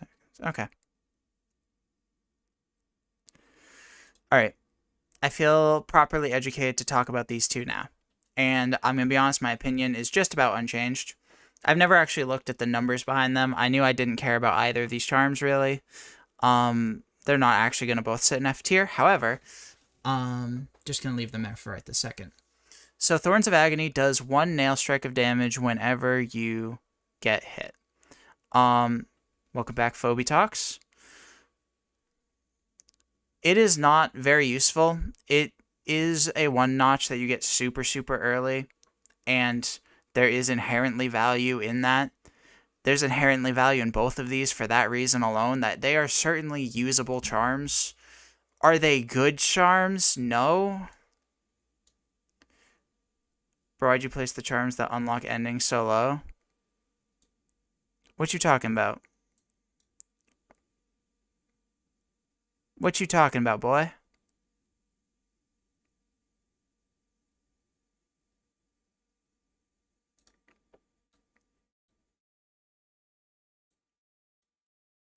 Anyways, Spore Shroom and Thorns of Agony, I honestly don't feel like they are necessarily that different in terms of raw, like, usability. They're both fairly similar. I think Thorns is realistically better because a lot of the time when you're healing with Spore Shroom, or a lot of the time when you're healing, you don't necessarily want to be so close to an enemy that Spore Shroom is doing damage to the things that you're fighting. A lot of the time you want to be getting away and creating distance. Meanwhile, Thorns of Agony proccing every time you get hit. Spore Shroom is also less consistent because it requires the enemy actually staying in the Spore Shroom hitbox, which is not that big, in order to like actually rack up the full damage. It does have higher potential damage, at least early on. Yeah, because King Soul, yes, okay. Very funny. I've not even ranked Spore Shroom yet. I'm still talking about these two. I just have them in F, so that way I have them like isolated. Anyways, Thorns of Agony is more consistent and available slightly earlier. I think that both of these charms are kind of trash. I think that they both kind of belong here.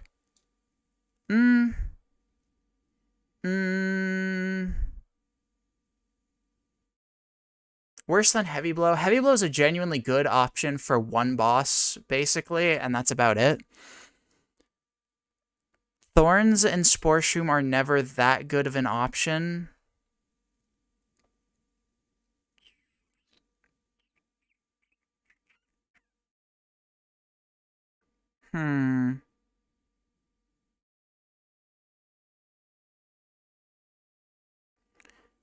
I think I will.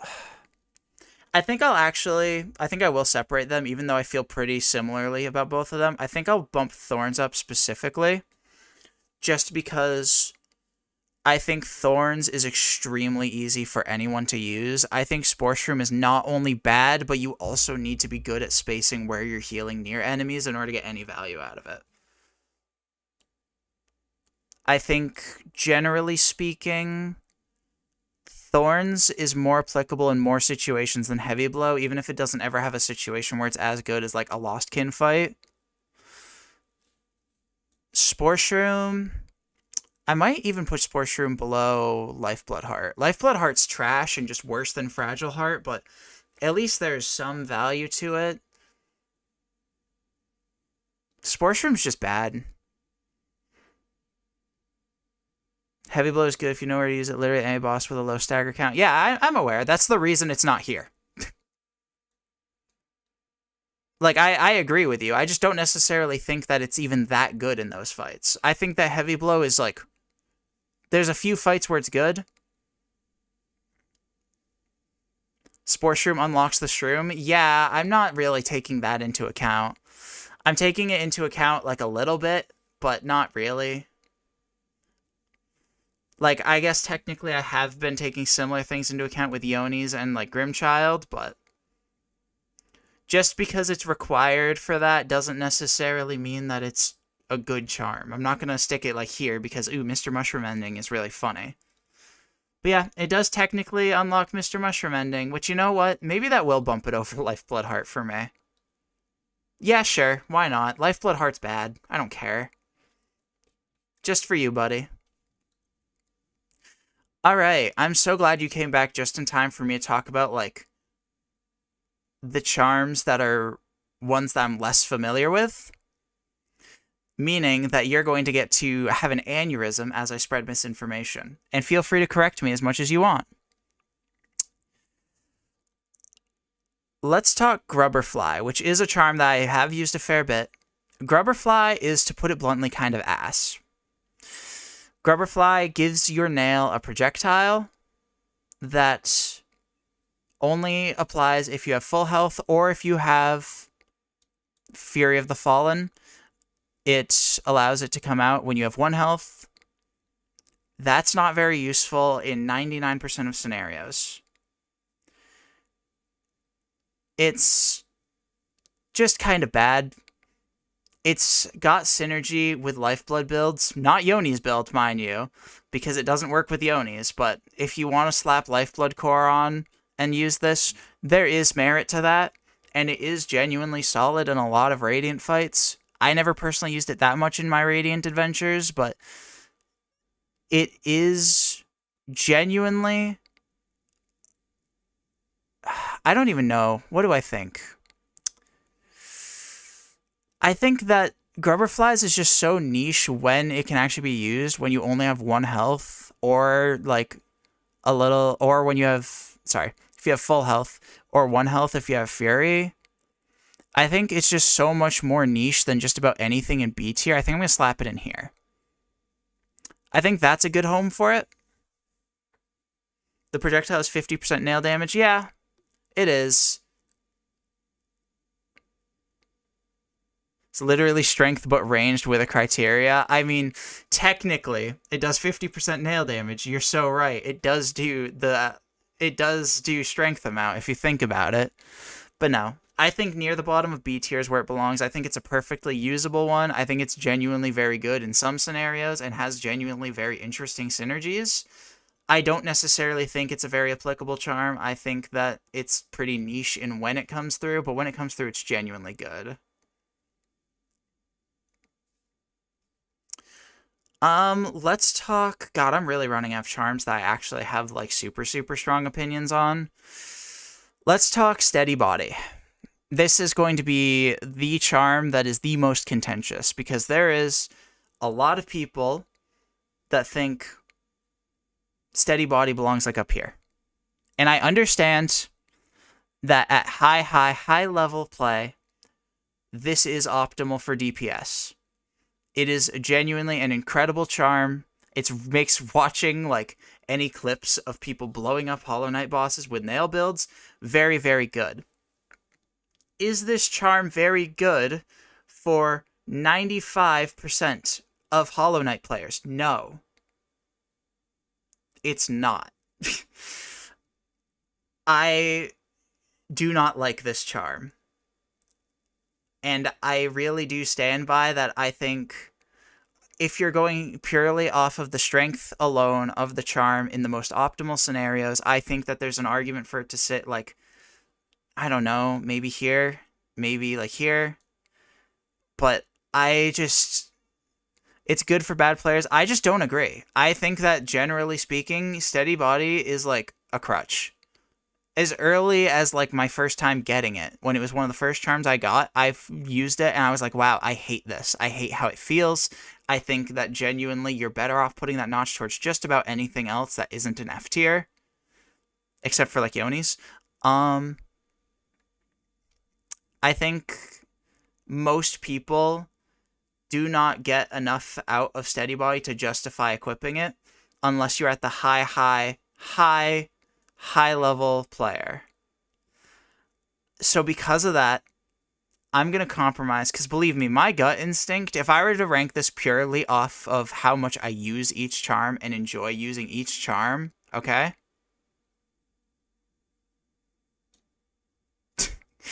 Unironically.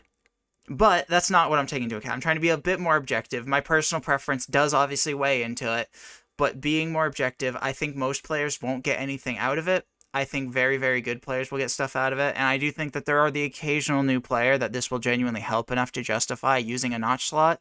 I think generally most players, you're better off just getting used to the recoil and using that notch for something that'll actually help you more. So I think my compromise is I'm going to stick it in the middle of C. I think that Deep Focus and Carefree Melody... actually, No, I'll put it one higher. I'll put it above Carefree Melody, because I admit that there are scenarios where literally rocking it is optimal because it does maximize your DPS, which I can't say about Carefree Melody. Even in Radiant fights, I don't think Carefree Melody is that optimal, even if I think it's a perfectly alright choice. but you're able to put on Steady and Soulcatcher on early game. Joke's on you. What are you talking about? That would imply that. Oops, wrong button. Are you implying that you're not going to just slap the motherfucking Wayward Compass? The hell are you talking about, buddy?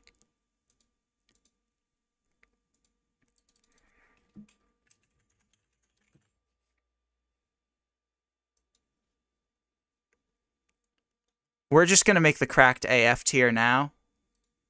We're going to need it eventually. Now that's cheating. I mean, okay, here's the thing. Yes, there is not a criteria to grade either of these charms in an actual objective light. Voidheart, you could argue Voidheart belongs down here since it literally takes away a charm. And Compass is just so essential for so many players. I don't use Compass at this point, obviously. I've played the game enough that I have like the entire map of Hollow Knight mapped into my fucking brain. But I think Compass is just something that you cannot objectively rank against anything else here because nothing else comes close to comparing to it. And its usage is so core to Hollow Knight that 99% of players, their entire first playthrough, will have Compass on the entire game. The entire game. Maybe they will take it off if they know a run back to a specific boss that they're dying on. And then, after they beat the boss, they're going to go back to the bench, and they're going to slap Compass back on. So yeah, there's nothing else to say about Compass. It's very good, obviously. It's a core charm that a lot of people rely on. I think that people should challenge themselves more to go without it more often, especially after a first playthrough. But let's be honest here. There are so many people with bad sense of directions that need Compass to function. So Compass is just getting put in the cracked AF tier, the silly meme tier of things that just aren't fairly comparable to other charms. Just good and memorize the map. I mean, I agree. I'm at that point. But do I think the average player on their first playthrough does? No. Does the average player even on their second or third playthrough? No. Should they? Yeah. I think I only used Compass on my first playthrough, maybe second.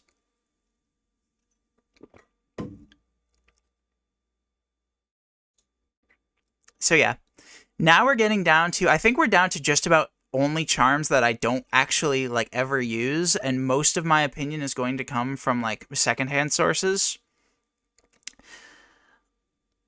Nailmaster's Glory. Let's rip the band-aid off and talk about this one, because this is another steady body scenario. Okay? I'm just going to put, honestly, whatever charm I'm talking about, I'm going to put in Cracked AF next to Compass and Voidheart. Talk about Nailmaster's Glory. I don't tend to use this charm very much. I don't tend to use Nail Arts very much in either Hollow Knight or Silksong. I know Cyclone Spin does crazy damage if you can, like, space it. I know Dash Slash has crazy range. I know Great Slash is occasionally useful. I think Nailmaster's Glory is an alright charm. Even though I don't personally use this charm very much, and I don't really use Nail Arts very much, even I, a Nail Art hater, did use this charm. I used it to beat Radiant Markoth, because Dash Slash is just so fucking good for Radiant Markoth. Just get good at using it, and the fight's not that hard. LOL. I think I'm going to put it... It's at least A tier. This is my tier list. I hate to break it to you. Again, this is another steady body scenario where if I'm going completely subjective, I'm putting it like... I don't know. Here? Yeah. Here-ish. Like upper D. because like I said, I literally use it for like 1 or 2 bosses total throughout my entire like many playthroughs. And it does help with Radiant Markoth, who is absurd. But Radiant Markoth is a very small part of the game, despite what Hollow Knight social media will tell you.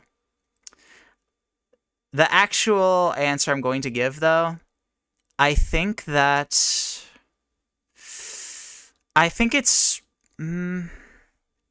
I would definitely put it above Quick Focus.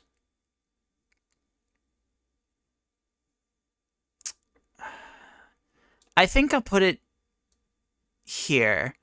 Before you make your mind, hear me out. Again, this is not just taking into account high level play.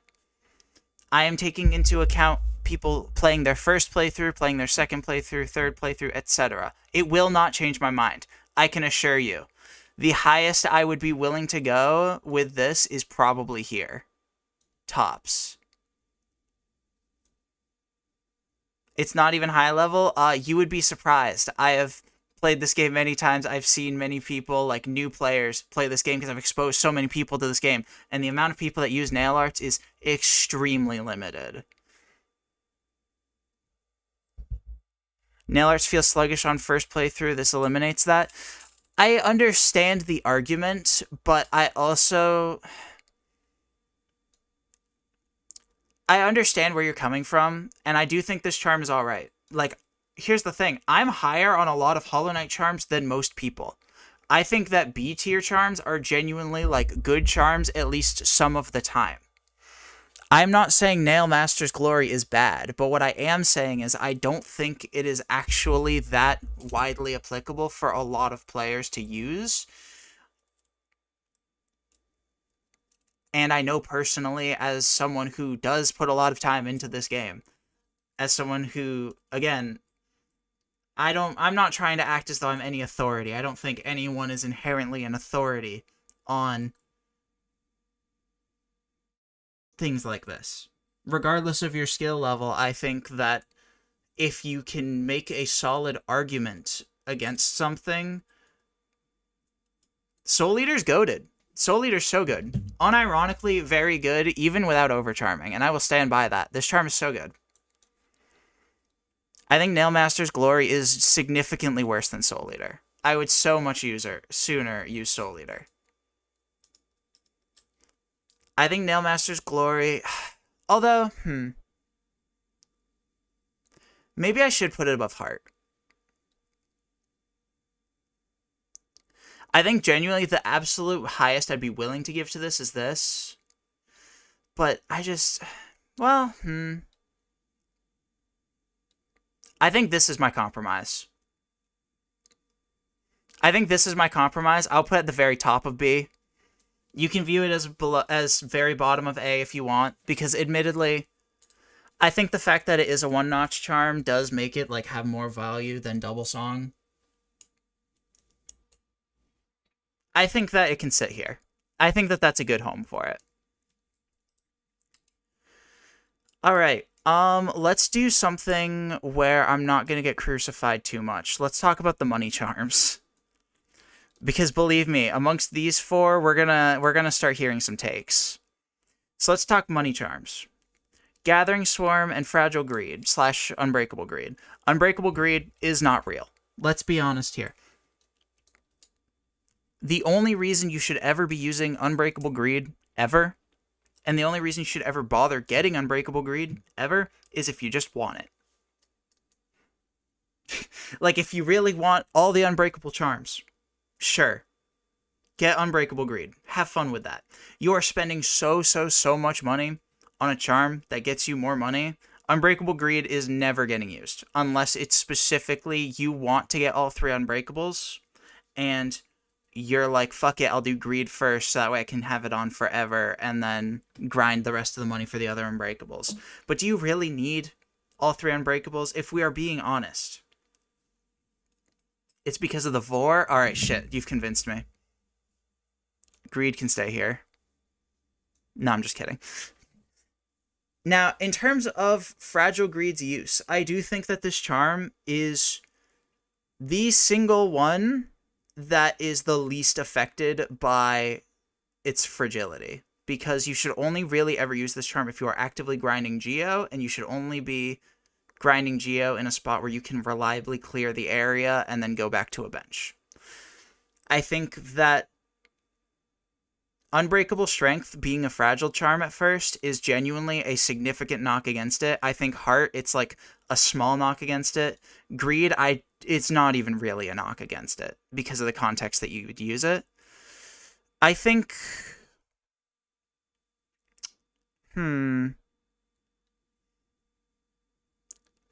think Unbreakable / Fragile Greed, it serves a purpose. It definitely serves a purpose. I think here.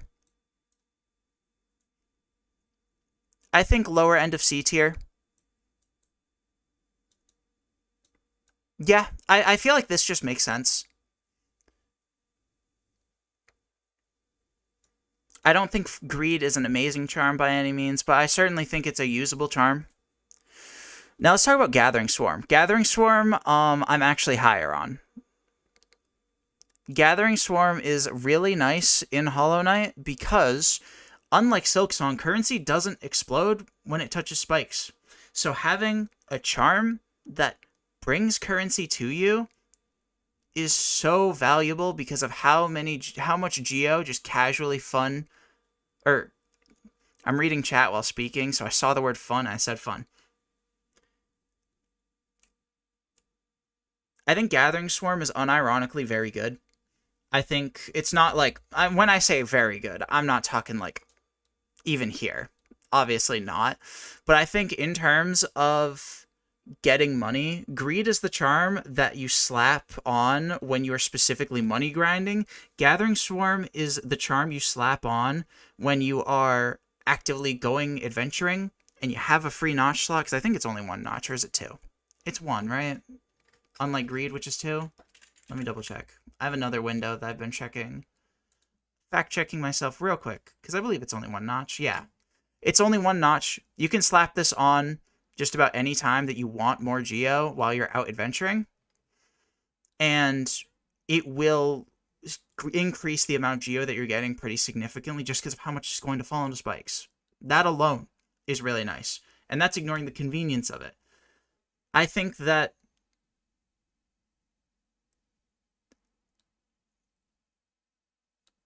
Jamie, real quick, best of each cost. I mean, you'll find that out when I finish the tier list.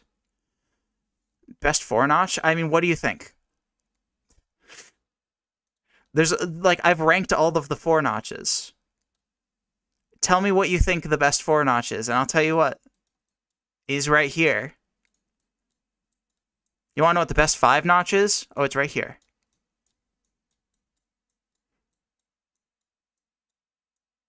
You want to know what the best 3-notch is?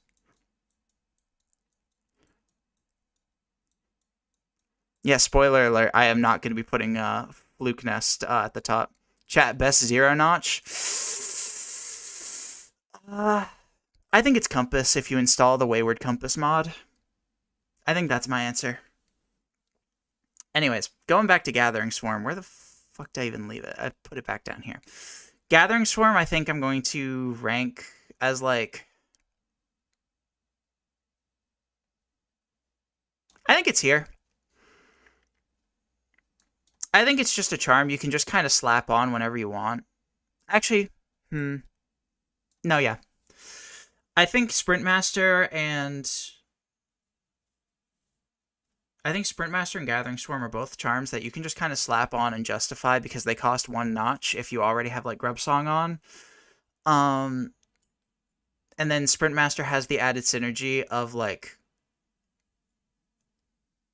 being used for, double song synergy.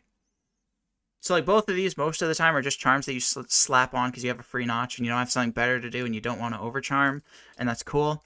But then this one has additional synergy with Weaver Song that's genuinely solid. Sprint Song is actually goated. Yeah, no, I don't even disagree with that. It's just that I think that there are scenarios where you can get by with just Weaver Song and Grub Song. Meanwhile, I think that there's not really any reason to go with Weaver and Sprint. Like, you want all three of these, and Sprint is pulling the least weight. I think it's genuinely very good for that build. It's just that it's the least useful part in that build, and I think that the build is not that incredible. Alright, I have literally no opinion on Dashmaster. I'm going to be honest with you. I do not care about this charm. I'm half tempted to put it up here because I have nothing interesting to say.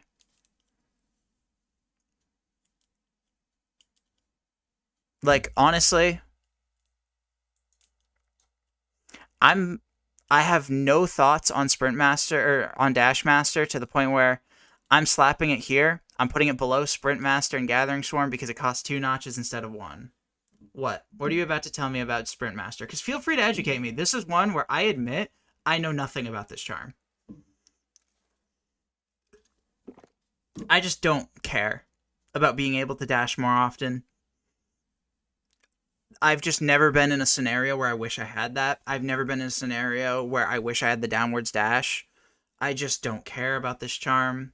You put Sharp Shadow in S? Yes, and if you asked me a few years ago, I would have put it here. Sharp Shadow is my favorite charm in the game.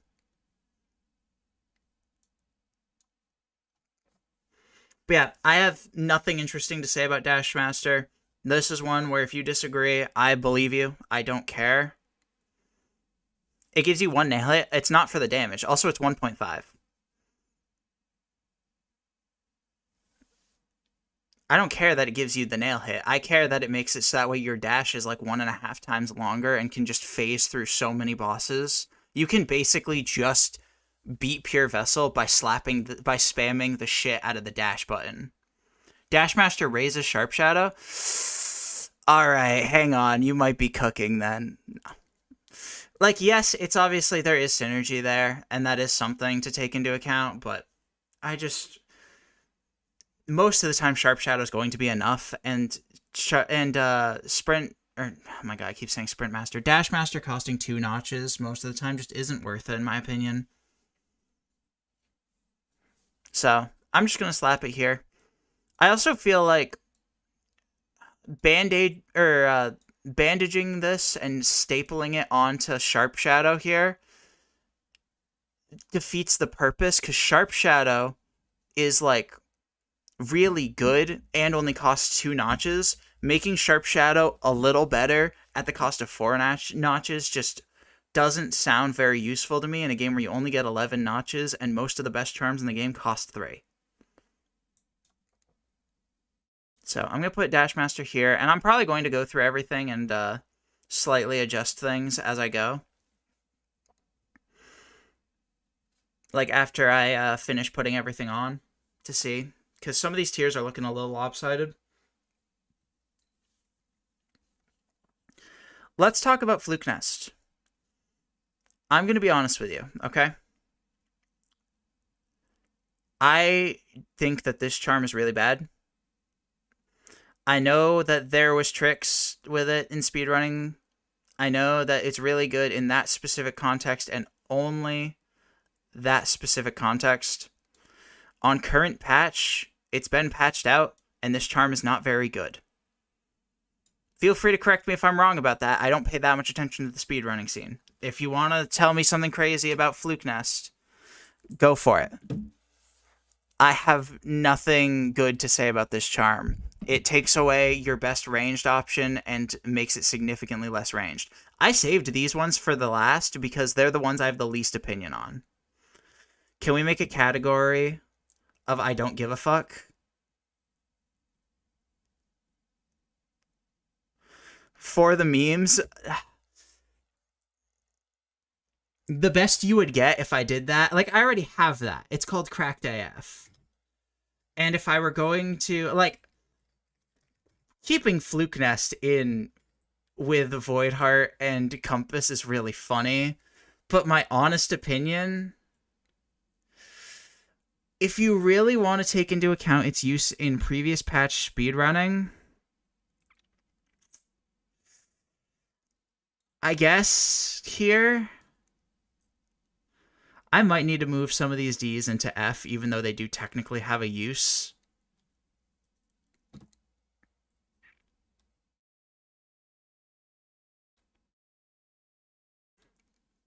Because D is getting really lopsided.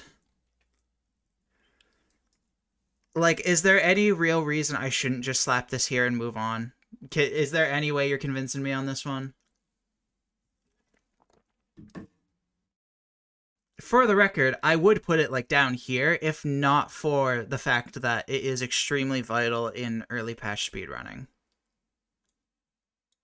Who says Dream Shield has no use? Me. I think Dream Shield's trash. I have yet to see a single reason to not think that this is just trash. It's obviously not literally useless, but it just provides so little benefit for 3 fucking notches. Like, no, it's not worth it.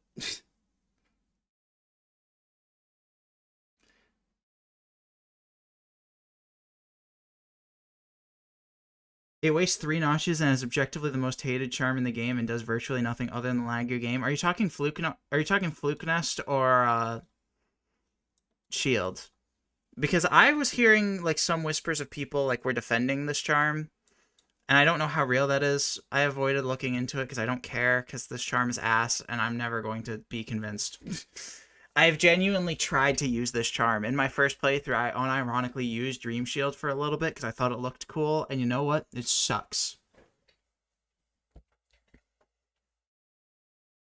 Also, I would not say either are more hated than Glowing Womb, personally.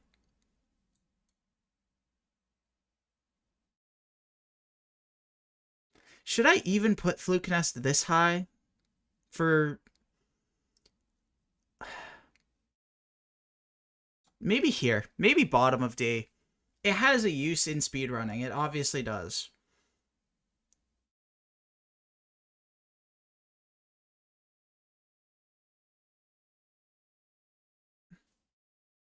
Like, maybe... let me put it this way. The small amount of people that speedrun this game on early patch and get use out of Fluke Nest get a lot of use out of it. Every other player in the game gets more use out of Yoni's just to collect Lifeblood Core. Every other player gets more use out of Grimchild just for doing the Grim Quest.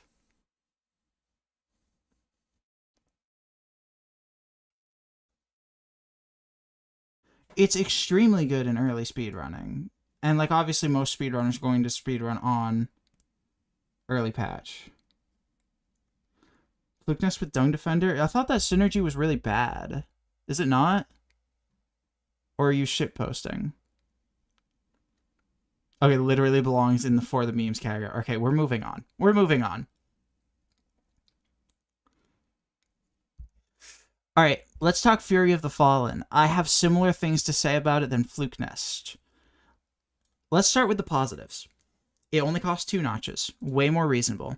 It is literally the first charm in the game that you can get, meaning that it is unironically usable even for more inexperienced players. Because it's just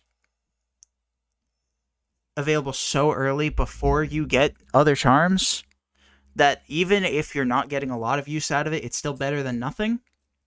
And that alone already rockets it up to, like, here.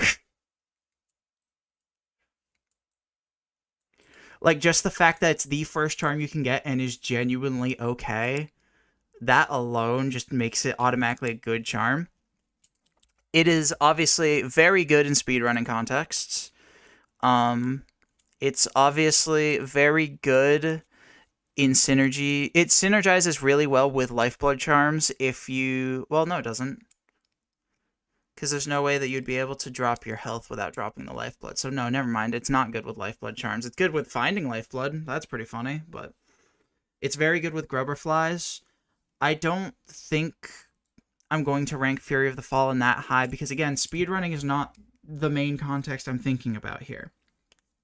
I'm taking into account my little speedrunning knowledge here and there, but it's not the focus. And for most players, Fury of the Fallen is a charm that you get very early on, use a little bit, maybe occasionally throw on as you get better, and that's about it. Or maybe if you think Grubber Flies is really funny. Because I will not lie, when I learned that this does let you use Grubber Fly at 1 health, I did use it for a while just because I thought it was funny. But does that actually make it a good combination for most players? No, not really. I think Fury of the Fallen...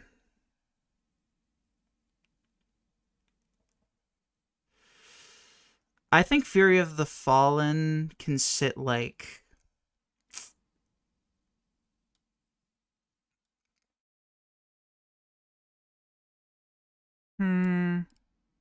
Here. I think middle of B tier is pretty fair for it. When taking into account all context. The fact that it's the literal first charm in the game that you can get does, like, really elevate it for me. If it was, like, a mid-game charm... Yeah, I'm aware. I've seen Pantheon 5 speedruns. So I know, like, how good this charm is in that context, but that's... And I am aware that, obviously, like, even if you're not literally speedrunning, just using it to face tank Aura on Mato is an option. I think that if this charm was not available literally stupid early into the game, I would put it a bit lower. But it is hard carried by the fact that you can literally get it within a minute of playing.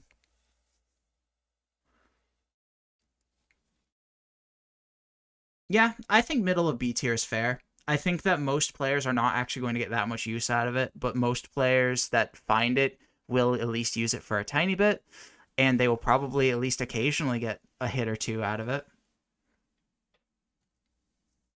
And then, of course, there are scenarios of players who really do enjoy using it a lot. First playthrough, it's not your first charm.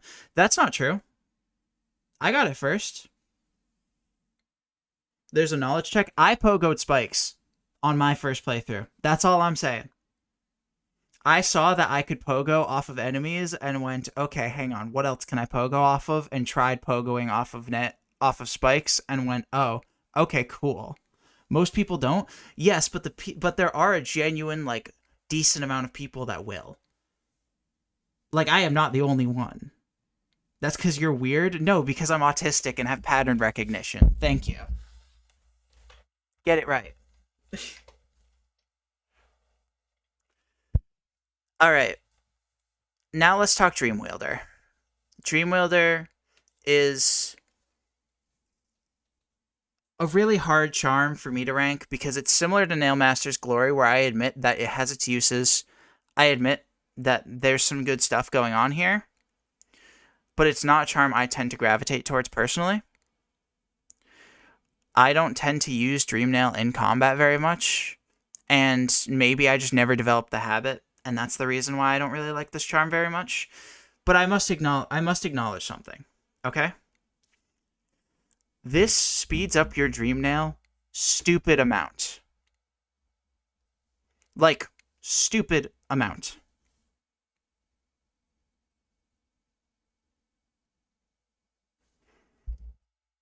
And if that was the only benefit, I would think that this charm is overrated.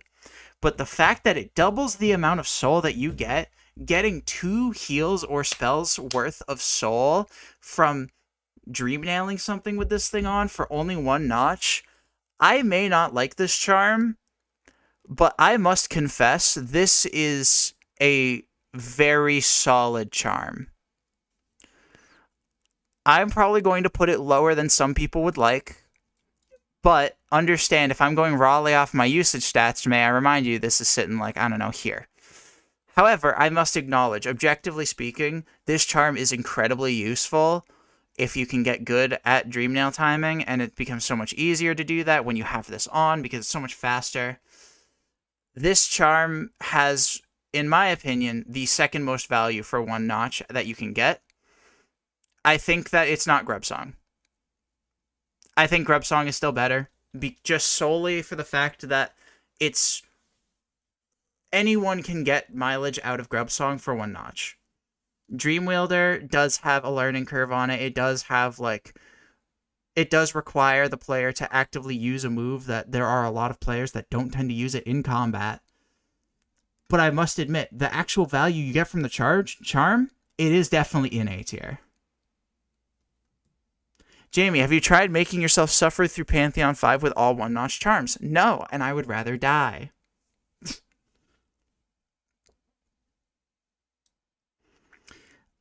Dreamwielder.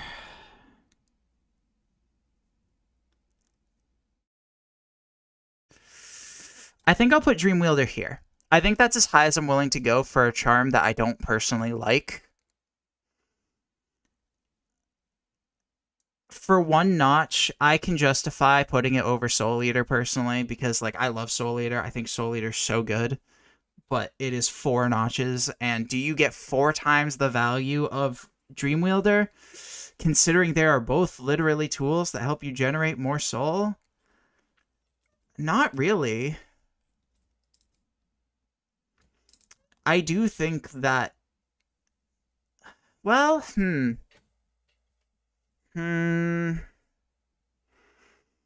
I willing to put it above Un and Balder? I don't think so. I really like Un and Balder.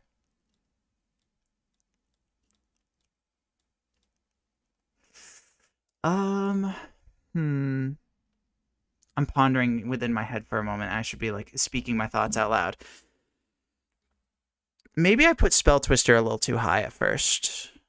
Because I feel like Un isn't that good, though. I disagree wholeheartedly. I think for new players and even intermediate players, you can dodge so much with Un.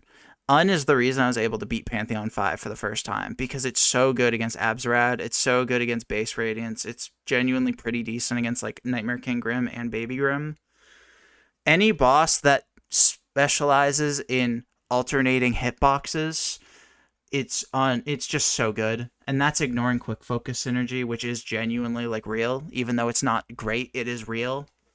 Un is so good. I think Un is, like, the most situational.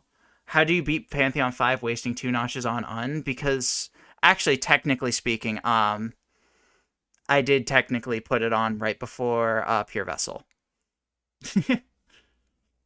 I put it on right before Pure Vessel, personally. Specifically because I was struggling a lot with Abzerad. And genuinely, Un is so good for Abzerad. I mean that wholeheartedly. I stand by, like, anyone struggling with beating Abzerad for the first time, use Un. Anyone struggling to beat Radiance for the first time, use Un. I think Un is, unironically, so underrated. How do you place Un so high? Because it's so good, and it's so easy to understand and use. It is a charm that genuinely has value, like, at any skill level. Is it probably the most niche out of the A tier charms that I have? Maybe. It's up there with, like, Balder and Soul Eater a little bit. But I think genuinely the highs of both Un and Balder are both super underrated. I think I put Spell Twister a little high, though. I think I'm going to move it down here because I don't think I can justify it being so much higher than Dreamwielder. I will keep it above Dreamwielder because it's just so much, it's so simple. Anyone can get mileage out of Spell Twister. Again, Dreamwielder has a learning curve. Jamie, can I tell you about some builds that are a lot of fun to fuck around with? I mean, you can do whatever you'd like. It'll probably be a lot of stuff I've already played with a bit. Alright, so this is the rough draft of the tier list. Am I going to move some stuff around real quick? I think if we are being honest, I think I'm going to move these 3 to F.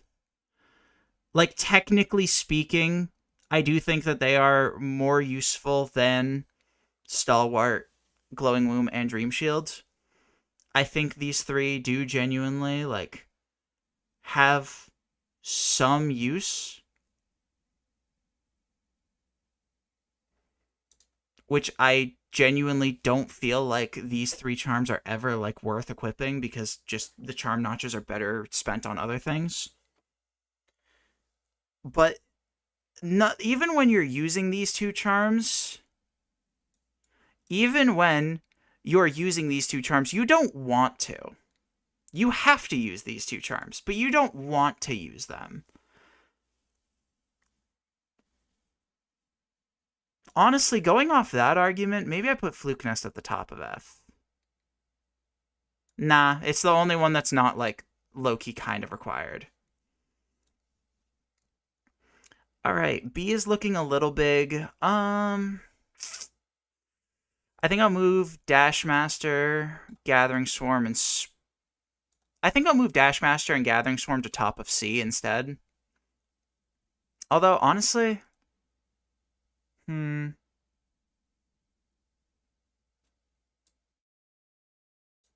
I just don't care about this charm. Literally nowhere feels like a right spot for it. Maybe I'll just put it next to, like, Greed. This is like a, if that's your thing, go for it type deal.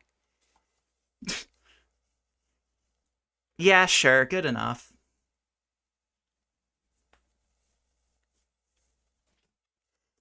And then I think I'll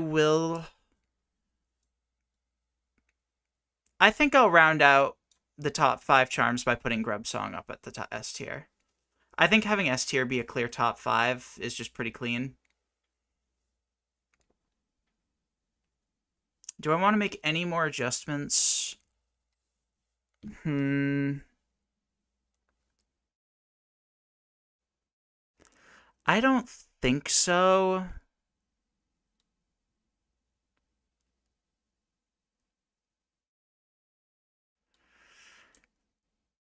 I don't think I can justify putting Nailmaster in A tier when it's a charm that genuinely I just don't necessarily think...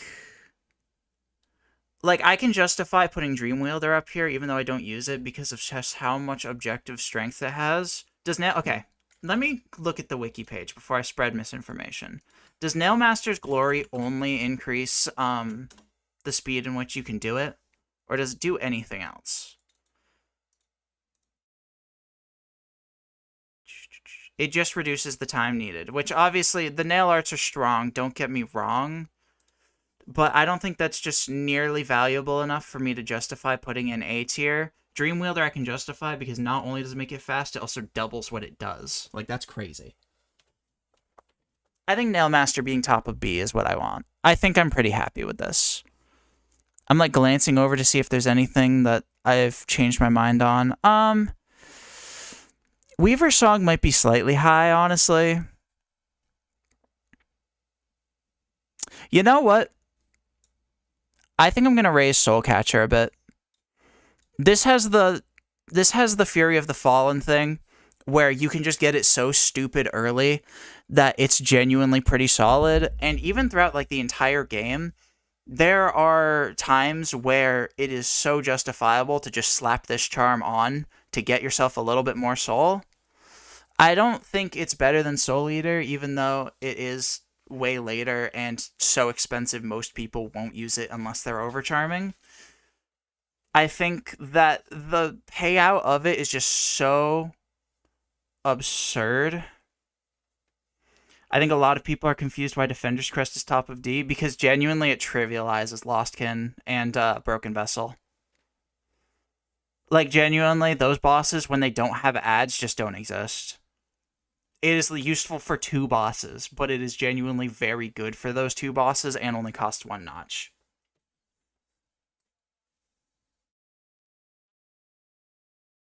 That's my opinion on Defender's Crest. I think, like... And don't forget the most important use. Broken Vessel and Lostkin are already trivial, not for new players.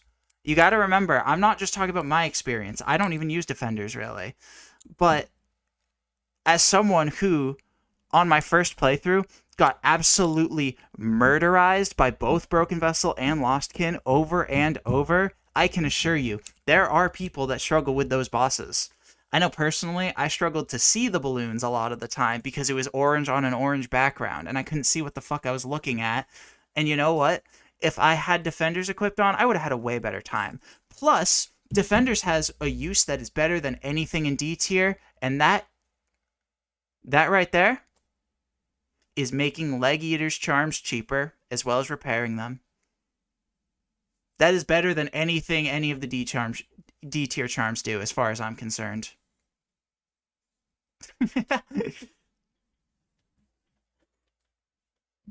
But yeah, I think that this is a good look for the tier list.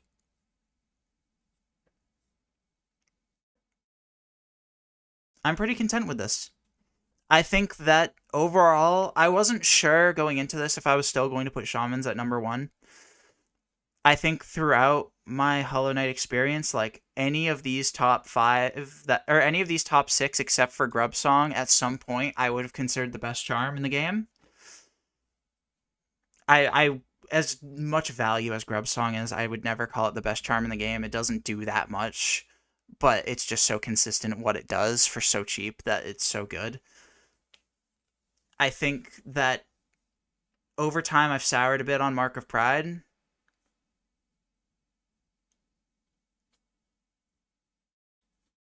And I think, regardless of anything else, Shaman Stone, or Shamans is a charm that you can get very early, and just about the entire game, it is one of the best charms in the game.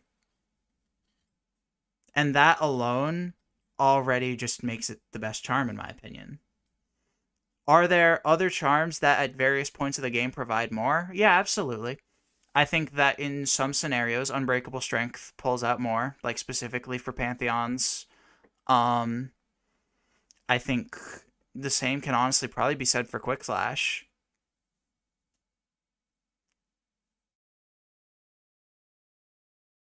But I think Shamans is just so early. Hear me out on Heart, though. Are you talking Lifeblood Heart, or are you talking Fragile / Unbreakable Heart? Because honestly, I'm decently pro Heart and would consider moving it up. The only... What if you could buy 8 Mask Shards for 180 Geo? I understand that.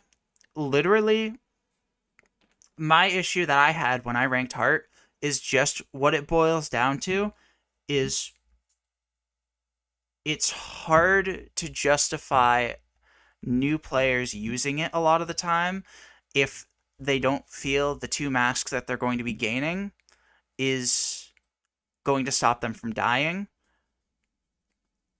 And new players are the people that need more health a lot of the time. I think Heart is very solid. I mean that wholeheartedly.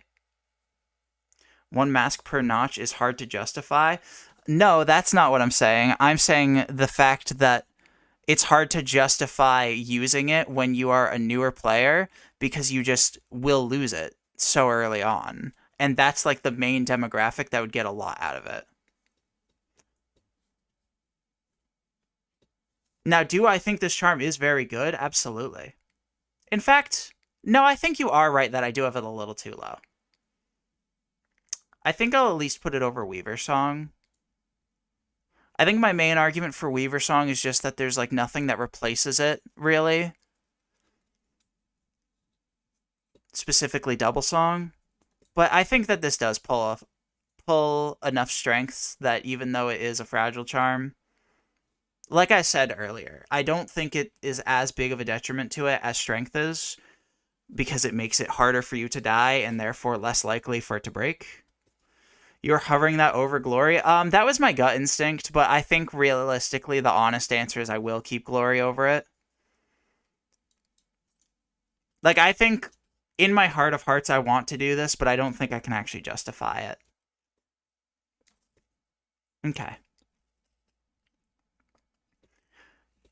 Alright, I think that's all the adjustments that I want to make. I think this is my final tier list. And I think I'm honestly pretty happy with it.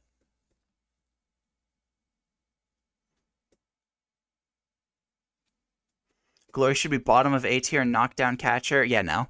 I'm sorry, you're not getting that out of me. You already got me to raise it significantly higher to where I was gonna put it. This is the best you're getting from me. Top of B.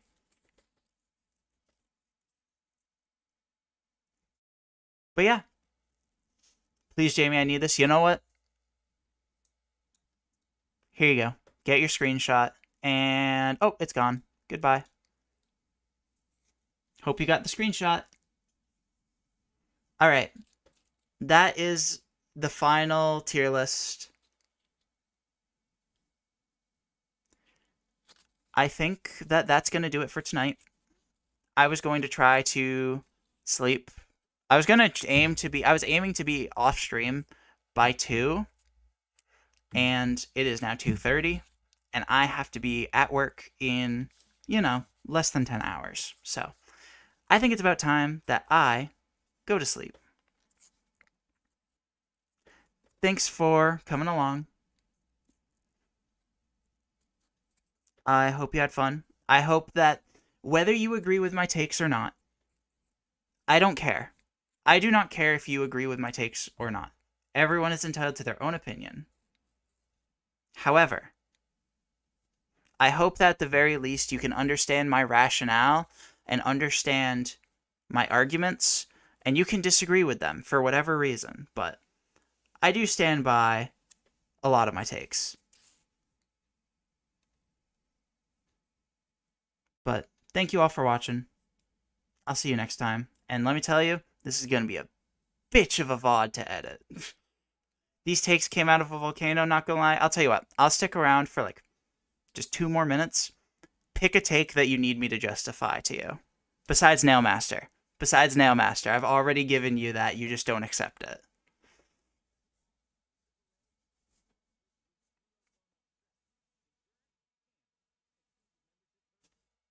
If you say Balder, be warned, I already did have like a 5-minute rant about Balder earlier. Deep focus above everything it's above. I think that my opinion on deep focus is that generally it's not that great of a charm, but it has a scenario where I would argue it is genuinely, objectively a perfect charm. It makes focus harder to actually get off. Yes, that's not the reason I have deep focus where it is. I don't like deep focus generally. The main reason I have it is for the synergy with Grubsong for platforming sections. I think deep focus is really good for things like White Palace or Path of Pain or any platforming section someone newer to the game struggles with, because deep focus is available pretty early on. I don't think deep focus is actually that great for combat. I think that it's specifically good with Grubsong for platforming sections, and that's the reason I have it as high as it is, because every other charm below it I think are perfectly good options to use in some scenarios, but outside of Steady Body at really high level play, none of the charms below it are ones I would call optimal in any scenario. It's at least better than those losers who raw dog High Blood for parkour sections. That was me the first time I did Path of Pain, because I didn't know the synergy of Deep Focus and Grubsong, and also I did it with Sharp Shadow equipped. Longnail's really good though. I stand by, like, anytime I've ever used this charm, I never feel the difference. Ever. I know some people do. That's why I put it in C, because it's like, I think it is, if you're really struggling with the stubby hitboxes, it's right there. You can use it. I did use it a little bit. Jamie, you're such a loser for raw dogging Hive Blood and parkour. It was only for Path of Pain, and that was it. And the second time I did Path of Pain, I swapped to Deep Focus plus Grubsong because it's so much better. But I think Longnail is like an alright option. Like, that's what the rest of C tier is, besides like Deep Focus, which is just kind of a standout where the one time it's good is kind of niche. It's also a charm you can get before Shaman even. Yeah, that's true, but it's also important to remember Mark of Pride is right there and is also really early on. Like, Longnail I think is an alright charm. I think it's perfectly alright in the early game, but you can get Mark of Pride very early on as well, and it's so much better for only one more notch. Unless you're about to say that you use both, in which case that's so much nail, it's so unnecessary. Right after Dash versus right after Mantis Lords? Yeah, I mean, there's definitely a period of time where you'd be using Longnail, but I don't feel as though Longnail makes that big of an impact during that period of game nearly as much as Mark of Pride does.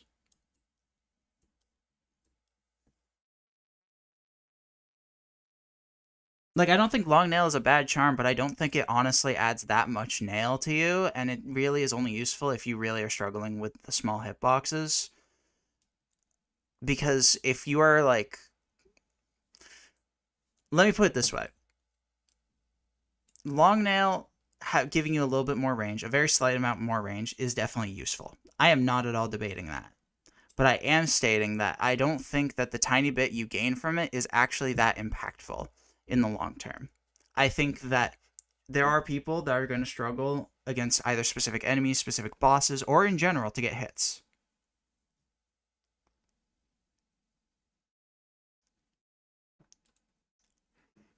And I'm going to be honest with you. I feel as though it adds so little that you're better off just putting on something that rewards you more for the nail hits you do get. Like Soul Catcher, for example, which is also 2 notches. Unlike Mark of Pride, which not only is drastically more range to the point where there's a lot more scenarios where you wouldn't be able to get hits without Mark of Pride, it's also increases the width of it, which makes pogoing on a lot of things easier. It is just so much better and as actually a night and day difference, while long nail is a very slight difference.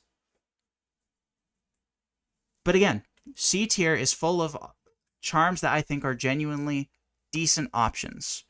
They're not options I would personally recommend someone most of the time, unless that they had the specific need for it.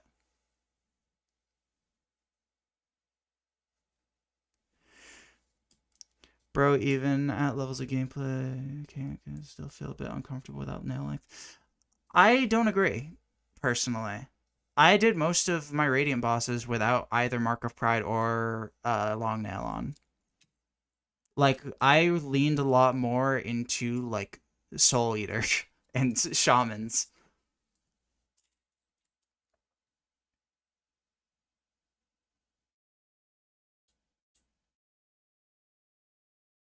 Also, the satisfaction of Zero Death comboing Hornet better than Hive Blood.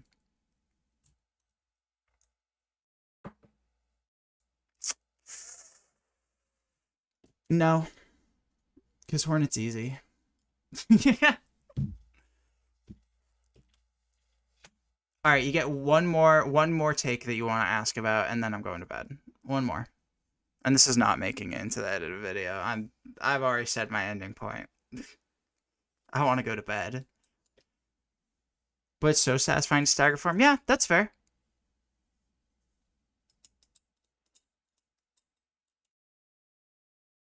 And I think Heavy Blow has its place.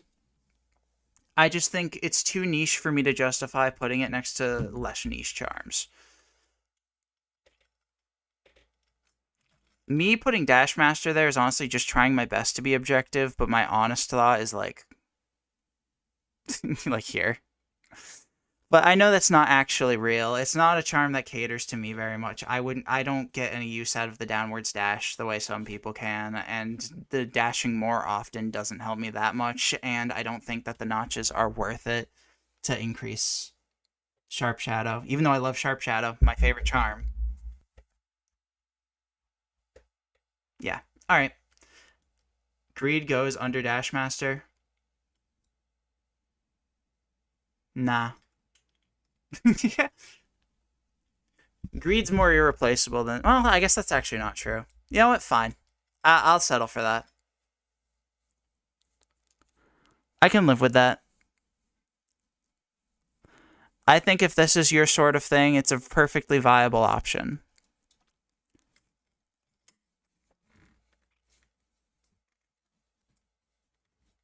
Alright. This is the final tier list. Thanks for stopping by. I have taken your takes out of the oven, you insane woman. Excuse me, I still have plenty of takes here that most people would think insane. I don't think most people would put Baldur Shell even remotely in top 10, let alone number 8.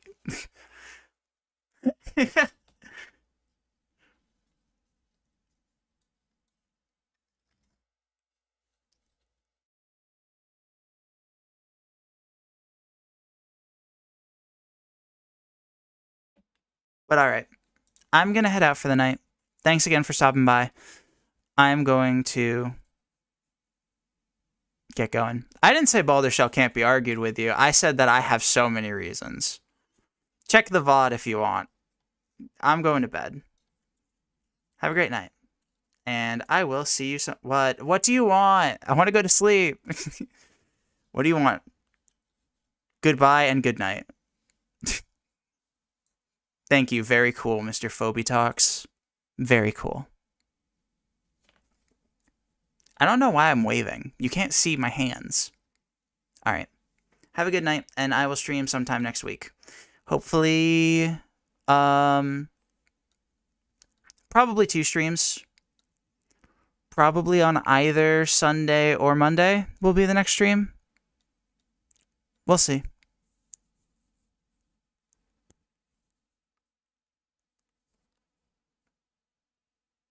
Let me make it a bit more censored. I'm so scared. I usually stream on Tuesday, Thursdays, but I do have things going on next Tuesday, so I won't be streaming then. I hope both sides of your pillow are damp tonight. Oh, they'll be damp all right from crying, not from anything else. Now, who am I kidding? All the bitches around me are gonna make it all wet. Let's go. All right. Have a good night.